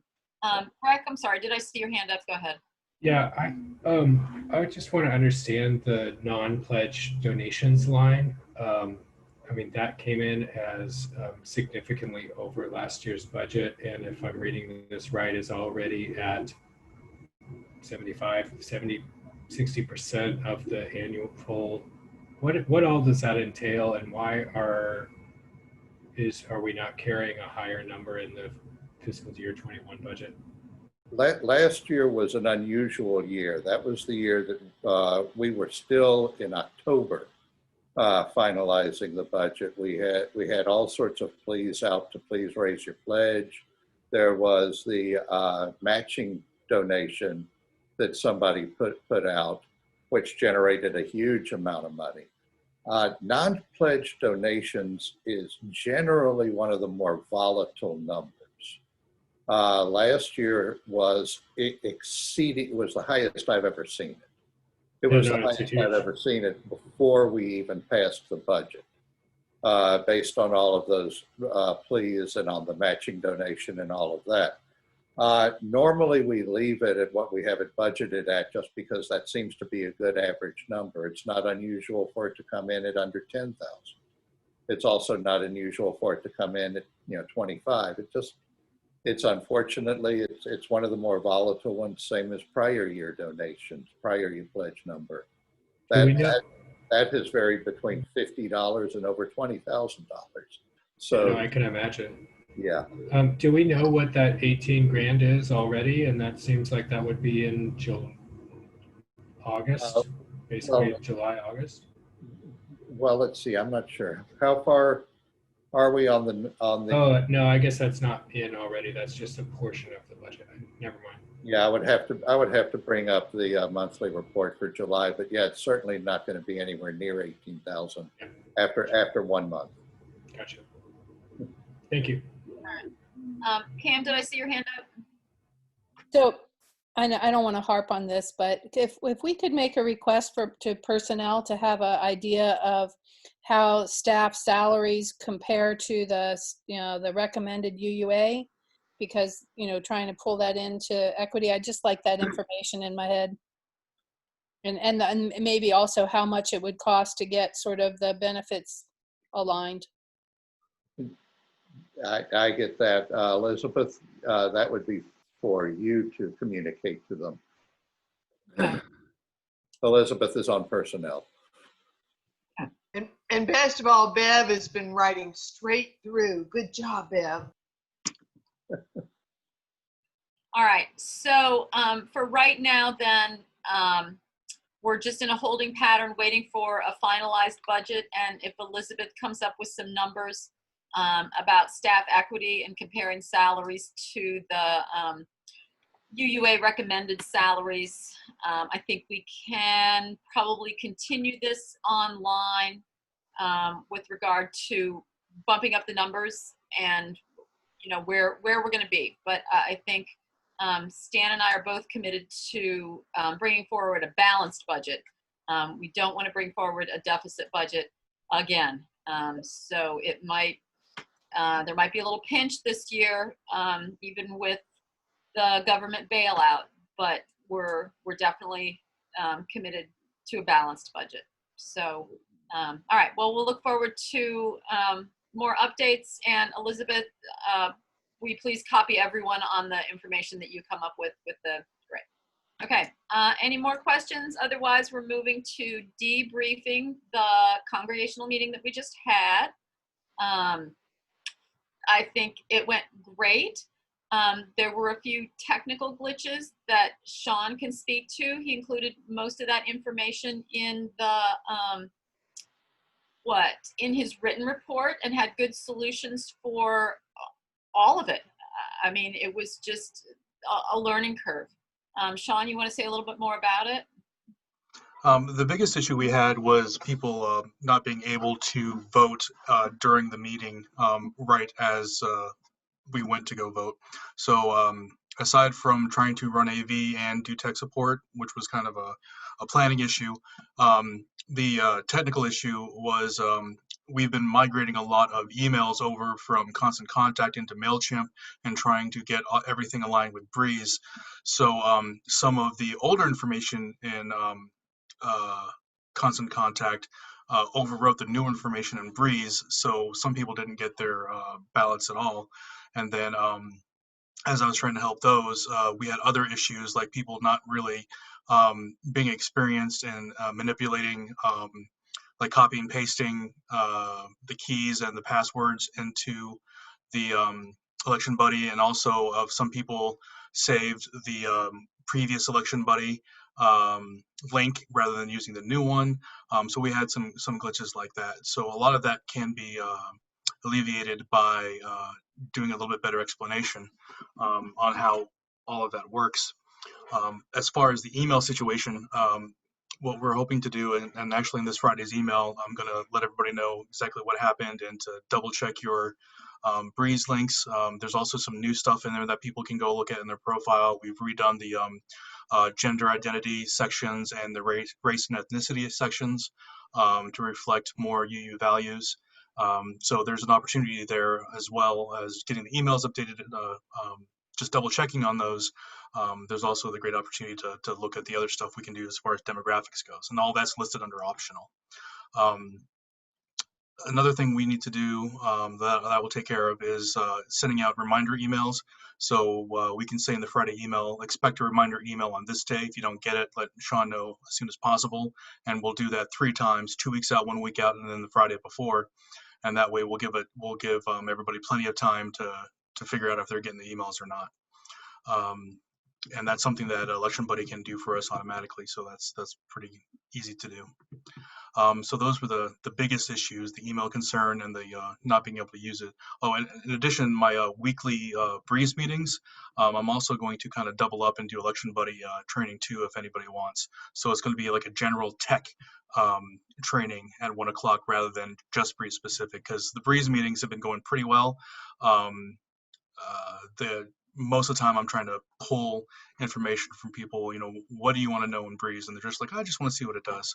The biggest thing is directory, and I think we've got that under control now. So I want to combine that that training for Election Buddy too. Well, from where I stood, it went great. I think it went smoothly. I know you had a couple glitches there, but it was barely a bump in the road, I think, for people looking in from the outside.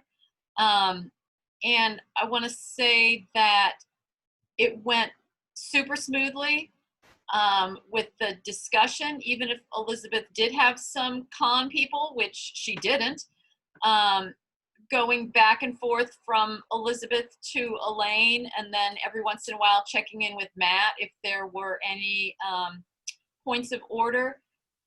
That made it so easy for me that I didn't have to check the chat box. So that was really, that was a huge help. I could not have done it without you guys. And the script, Pam, I don't know if you wrote that whole thing or if you had input from others, was so thorough, just really well done. Nothing was left to chance. And so, the first time I did a congregational meeting, it felt really artificial because you're just reading. but I think that taking the element of surprise out of it is what makes the meeting go smoothly. And then when you do have little glitches, you're totally prepared. So, I mean, I felt totally prepared and confident in that meeting. I think it went great. Pam, do you want to talk a little bit about it? What did you guys do specifically that you think led to the success? Because I think your task force was amazing. So I think Laura Horn is amazing, and she went over that script and over it probably 50 times and scripted every word, and every single time somebody came up with an idea or change, into the script it went. So I think that was a key thing. Right. Okay. Alex?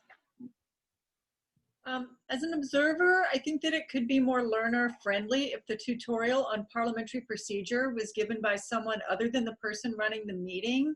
So we have some diversity in speakers, and that there be some visual aids about what is being said, because people who are verbal learners probably stuck with you. People who are spatial, visual, other forms of learners probably tuned out. Right. I recommend silence while you're counting a vote, and I recommend that you report to the group that the count has occurred. I think it was great that you practiced the chat. Like, people had to chat their names, type into the chat when they arrived, and then that was practice for them knowing how to do the chat into the pro, con, and order. And I believe that was very transparent and seemed very fair. Well, since we have the benefit of a parliamentarian, maybe we'll ask the parliamentarian to read the Robert's Rules of Order the next time, because that would be a voice that they would get used to. I think you're right. That might be helpful. Alex again, and then Elizabeth. And Liberty, I've just seen you do excellent educational posters and brochures, and you could help this meeting probably by doing some visual aids about the education about parliamentary procedure, even like screenshots. Okay. Yeah. Who would be responsible for screen sharing those? I think typically it goes to Sean. You would send it to the task force or committee, and they Yeah. Script. I have no trouble running the AV as long as I am not doing immediate tech support during the voting, I think. Yeah. Because I can still run AV and sometimes answer questions. The only thing I can't do is if I'm actually showing a video, I can't look at chat. It won't let me look at chat. Right, right. We need a few more people on the back end to do tech with alongside Sean. Elizabeth? So I know that I took the con mic because I thought it'd be easy, but it wasn't supposed to be that easy. I think that we have a problem if you have an issue that even if it's been worked on this hard and no one feels comfortable enough to voice their con. So although the vote was 98%, I heard from other places that people sort of felt like they felt steamrolled, and so they didn't feel comfortable enough to voice any opposition, and no one was opposed to this all started with everybody thinks Leah does a great job, but so that nobody could express the but about issues about ordination or issues about title. Right. So I felt weird that those voices all just closed down and got silent. So that's the. All right, thank you. David. I spoke with, or had a contact with, a former member of the COM who was denied her right to vote. She had not renounced her membership in the church, but apparently she was removed from the church membership rolls and was not able to, never received an email to vote, and then therefore was not able to vote. And she is on a current committee, I think maybe my memory may be faulting, but maybe the name change committee. Talk to Sally. Yeah, talk to Sally, but I think what Sean said. As a staff, we're addressing the issue.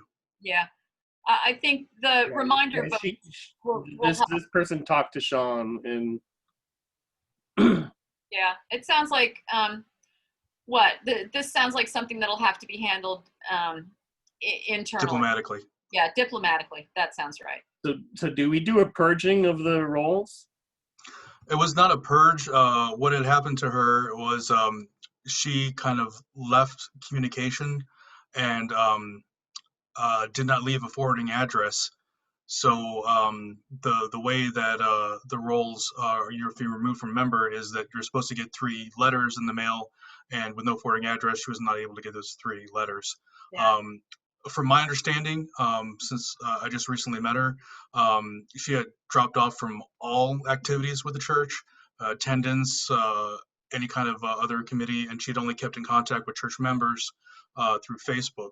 So I think the assumption was made that her leaving and then not leaving any forward information or contact information for the general staff was that she had left her membership. So she was not purged. She was an active member of the committee. I think this is probably something best left to the membership committee and let them handle it. So yeah, it is being addressed. So we are taking care of it. Thank you. Liberty? Elizabeth, I really appreciate you pointing out the fact that there weren't any cons, and it did bother me too, just because I feel like, people should feel comfortable communicating. And then we got the letter saying that we weren't providing the space to have debate. And I really felt, I understand that the digital format is not the same thing as being in person, but there is a lot to go and stand in the church and wait your turn and just be in front of the whole congregation, that I don't really understand why that's less prohibitive or intimidating than this format, which I feel like it's so everyone else is muted, you really have the floor.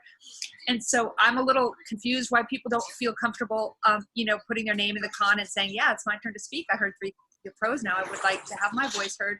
I don't understand that, but at the same time, if that's what's happening, what can we do?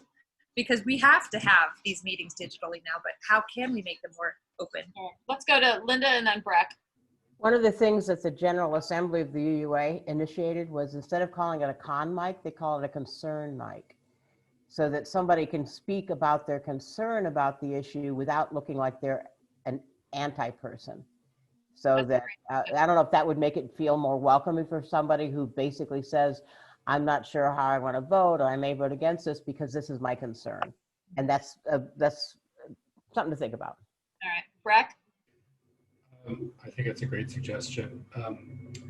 I think it's important to note that this committee and this board engaged in a how many months long, year long process in doing this work, and there were multiple opportunities along the way for all kinds of concerns and conversations to be had.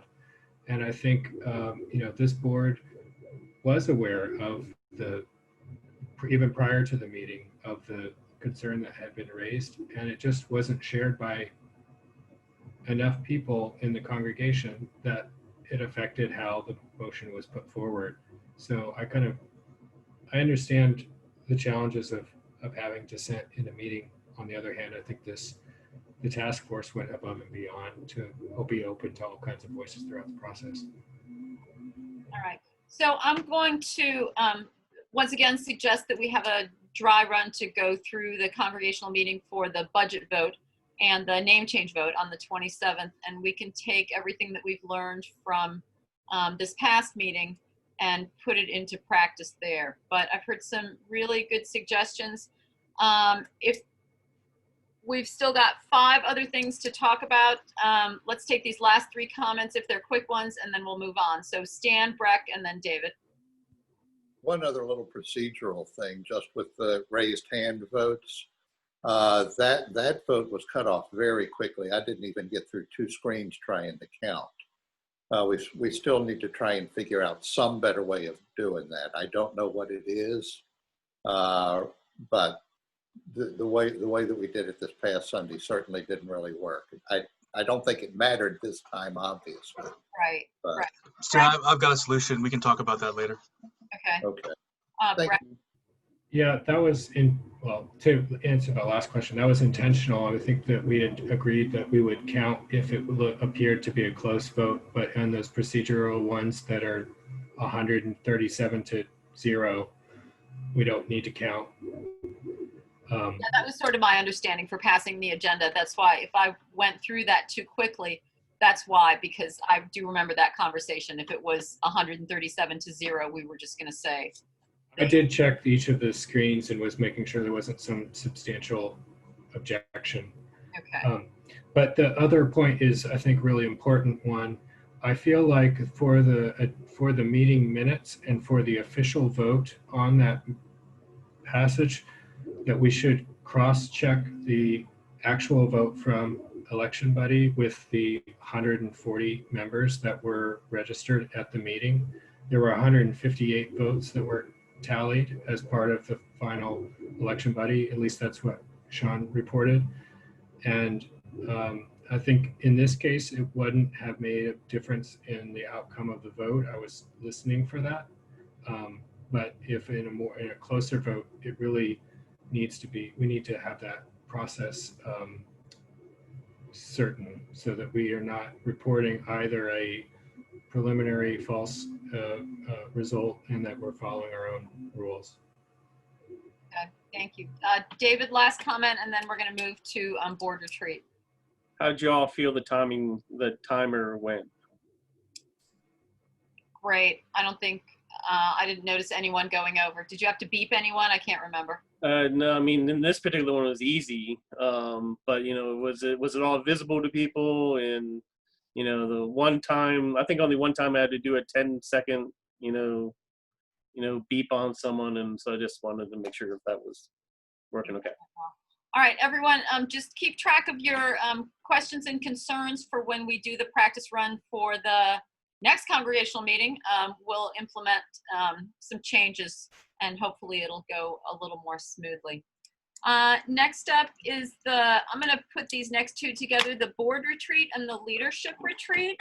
I've talked to Linda about both of these things. And well, Linda, why don't you talk a little bit here? Well, I think it's important for the board that you're a new board to do your own retreat to figure out what's, you know, your goals and all that. But I also think it's very important that I have a little bit of chance, not only with you all, but with other leadership in the congregation. You can decide who that is, and staff, all of us to meet together and do like about a 2-hour thing where I explain the work of interim ministry, talk a little bit about some of the time frames I have in mind, hear people's ideas, do a little bit of the history review of the church, although it's going to be hard not to be able to, you know, have the timeline on the wall, but I think there's ways we can do it. So I was suggesting 2 hours on a Saturday afternoon, I think September 19th. For that part. And the question for the board is, do they want to tack on to that time or do another time for your own retreat, which is your own goal setting and covenanting with each other? Any thoughts? Do you want it? So we're talking about 1 4-hour meeting or 2 2-hour meetings. All right. Thoughts? Where's everyone fall on this one?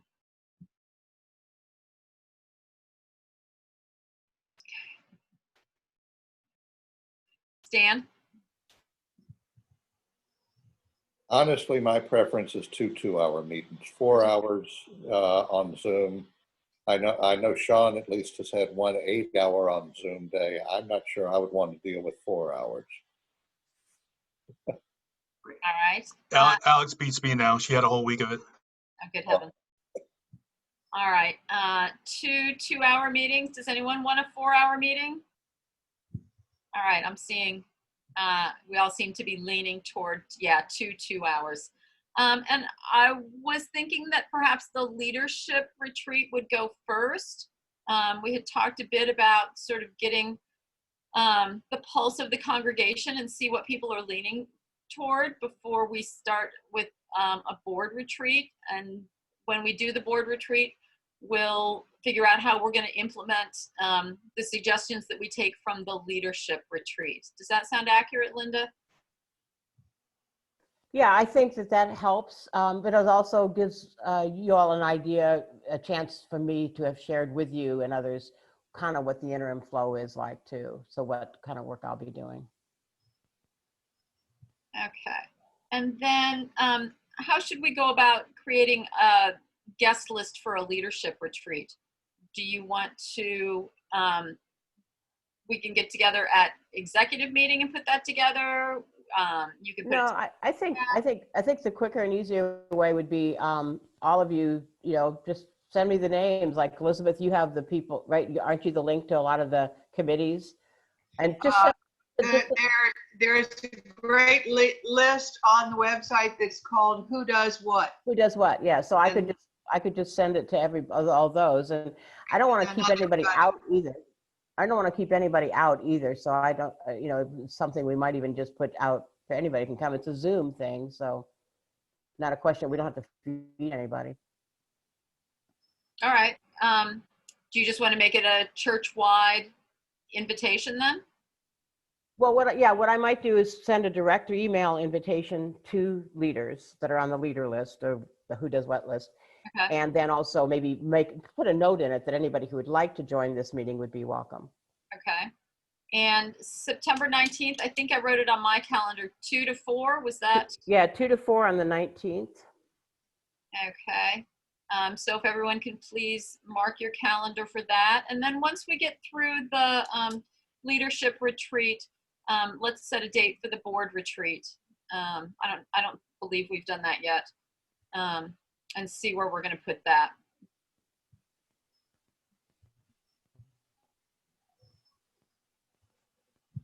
All right. I think with our theme for having a monthly congregational meeting, that if you don't have a monthly congregational meeting in October, we're all going to feel free as birds. Not going to know what to do with ourselves. All right, Linda, are you going to send out the ask then for the leadership retreat? Yeah, I will send out some sort of an ask. I'll create something and ask Caroline or Sean or somebody to make it pretty and send that out. And then I'll put something in, probably not this week, but all right. The next week. And then let's, if we're going to do that, then let's kick the discussion about the board retreat over to the September meeting and we'll start planning there. Does that sound okay? Okay. So board retreat now goes to September. All righty. Any more comments about that? Like I say, please mark your calendar, September 19th, 2 to 4. Next up, interim task team. This is a small group of people that are going to work with Linda to formulate where we're going, what we're doing. Well, actually working with me on the interim tasks that I will be describing at the leadership retreat. Right. It's a group of people that will help with thinking through. In fact, I'm delaying their work a little bit because of the cottage meetings on the name change, because one of the first things we do is we start with cottage meetings of appreciative inquiry type, where we learn what people value about the church and what their best experience has been. And so we sort of get this sense of what is positive about the church. And we do work on history review, which is a new way of doing it. And we do some work on how to work with leadership development. And so the team has to know enough about the way the congregation works and your structures. So if there's already a group working on that, basically the team works with them and figures out, is there anything they could be doing to help them or just to find out what's going on. Because of the 5 goals of interim ministry is to review your history, to help you name who you are and what you believe in, and to strengthen your leadership and develop models for getting new leaders, strengthen your structures, financial and governance structures, and also strengthen your connections, both among yourselves, but in the community and with the UUA. So those are the areas, and the team kind of helps think through what will work in this congregation and how we do that work. So I'm going to be coming up with names. Lori's giving me some suggestions, other staff people some suggestions. what I will do is talk to some of those folks and then probably come back to the board and actually ask the board to appoint them. But that won't be till the September meeting. Okay. All right. So you're working on that, and then to be continued in September. Does that sound accurate? Yeah, it felt like there was no point in getting really rushing into it because you all are doing some very important work, which this name change task force is going to be lifting up the question of who are you? Yeah, September is going to be a big month. All righty. Let's see. Up next, changes to Sunday worship. Linda and Leah, that's you. I've heard rumors. What can you tell us? Go ahead, Linda. I'm suggesting that in September we're going to change the times. None of this 15 business. 10 a.m. Chapel and faith development for all ages, and then 11 a.m. community worship. And then following community worship, there'll be social time, which will be on the same link as the community worship, a little bit of time for announcements and then breakout rooms. And then people come back together for a final goodbye. And then we lock the building. And I want you to hear that what we do, we try it. So we'll do it in September, and if people can get used to it and like it and don't have big issues with it, we'll keep it moving. If we sense it doesn't fit, we'll keep moving around. One of the joys of the interim period is we get to try things because nothing is in concrete. You know that I'm leaving, so you can talk freely to me about what's on your mind, because it doesn't matter what I think of you because I'll be gone soon. So we're going to try this, and we're going to be trying to weave the Soul Matters theme into everything we do, so that it's not just, well, this is the theme of renewal. Good luck with it. We're actually going to have the Wednesday communication is going to be called Soulful Home, and Leah and Faith Development and small group ministry. I have, we're going to use the materials from Soul Matters to sort of give us some focus on the themes each week. Friday will be news of the church. The Sunday services, I'm working with Scott to make sure that we have a theme that flows seamlessly from Sunday to Sunday, even if it's like each Sunday we'll have a different sermon, but it's all going to be a part of weaving. So for instance, the theme in September is renewal. So we're going to do how are we renewed using the 4 elements of the earth, water, air, and fire as sort of, each week we'll be looking at a different aspect, preaching about different things, but the music and the themes will be carrying through. And then we'll do that in October. We'll do that in November. So that's kind of how we're going to be trying to shape the faith development and spiritual and worship flow. So I'm hoping one of the reasons I'm suggesting we move from 11:15 back to 11 is that I feel like it gives maybe more people will hang around and participate in the social time because they're not so hungry. They don't have to worry about missing lunch till 1 or 1:30. All right. And we're also going to work to continue doing our touchstone services. So water communion is intentionally a multi-generational service. Blue Sunday, we're looking down the road to Ancestor Sunday and multi-bread communion. So some of the lovely multi-sensory ritual services that we've done together, we're going to continue trying to do that as best we can, even though we'll be worshiping virtually. Yeah, we have great ideas for how we're going to do the water of water communion, even though we're not able to splash it on each other, or the balloons, how we're going to do the balloons, even though we're not in the same space together. It's going to be fun. Right. All right. Well, have you started advertising the time change yet? It was going to go in Friday. Okay. Yeah, I think that will be the most consequential to people. So yeah, we'll get on board. Okay. Any more questions for Leah or Linda about the updates to the worship services? All right. Happy for some nice round numbers, 10 and 11. All right. This final thing on the agenda, we're going to have to go into a closed meeting because this is from the conflict resolution team. So if you're not on the board, we're going to say au revoir to you because this is private stuff. Can David stay because he's on the conflict resolution team? We're going to let David stay, but I believe Bev is leaving us. All right, so just for a second here, is that everyone? Yeah, I just wanted to give everyone a heads up. Alex? I'm sorry. Before you continue, should I stop recording? Yes, definitely stop recording. Thank you. Anything else I'm forgetting before we? Accepting agendas and consent agenda, those things. And so it led that the timekeeping in particular, it seems like such a small thing, but it would put Kelsey in a kind of a really difficult position. And it meant that at times we were having good conversation. Other times the time became really prescient and conversation maybe didn't go quite as smoothly as we might have. So that would be a good thing to rectify in the future. Yeah, I agree. I think that that the exec and in the exec meeting, I will ask that as we prepare the agenda that we give specific times because I can't do it right before the meeting. I don't know what we want to do. Yeah, right. I think, I don't know what happened. The exec meeting ran long because we just didn't get times on there and that's super helpful.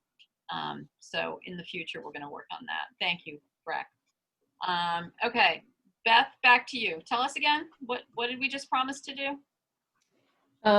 Well, Stan and his people are going to come up with a budget and present it to us, I think, on the weekend, and we're going to all agree. Is that right, Stan? I'm going to email it to y'all hopefully before the weekend, and then you'll get to vote on it. Okay. So I'm not going to assume agreement. I would like it, but I'm not going to assume it. Okay, sounds good. So that's a big thing. So I think I then am obliged to get the comparison chart to the UUA and the benefits and professional fees to you all before the weekend, but I know that Bev has them all, so I don't think it's hard. We did a long session on that. Okay, and what am I going to do? I'm going to communicate with Leah and we're going to brainstorm some ideas about the ordination ceremony. And also I'm going to communicate with Sean about a list of key holders for when we eventually change the locks. We're going to see who we think needs keys and who doesn't.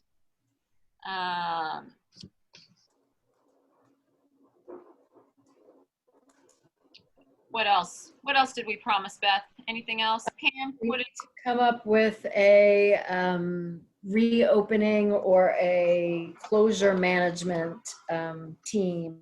We have some people in mind. We don't have definite yeses except for Sean and Greg. Okay, and I think that was the one, Leah, you were going to contact the fourth person to be on that? Yeah, my understanding is it's Sean, Greg, myself, and I was going to ask Camille Thompson. So I think we're close to having a team. Okay. So 4 people there. Pam? We were, at last meeting, we were going to talk about having a training before we gave people the keys and just making sure everybody understands the rules. Okay. I'll make sure I do the training.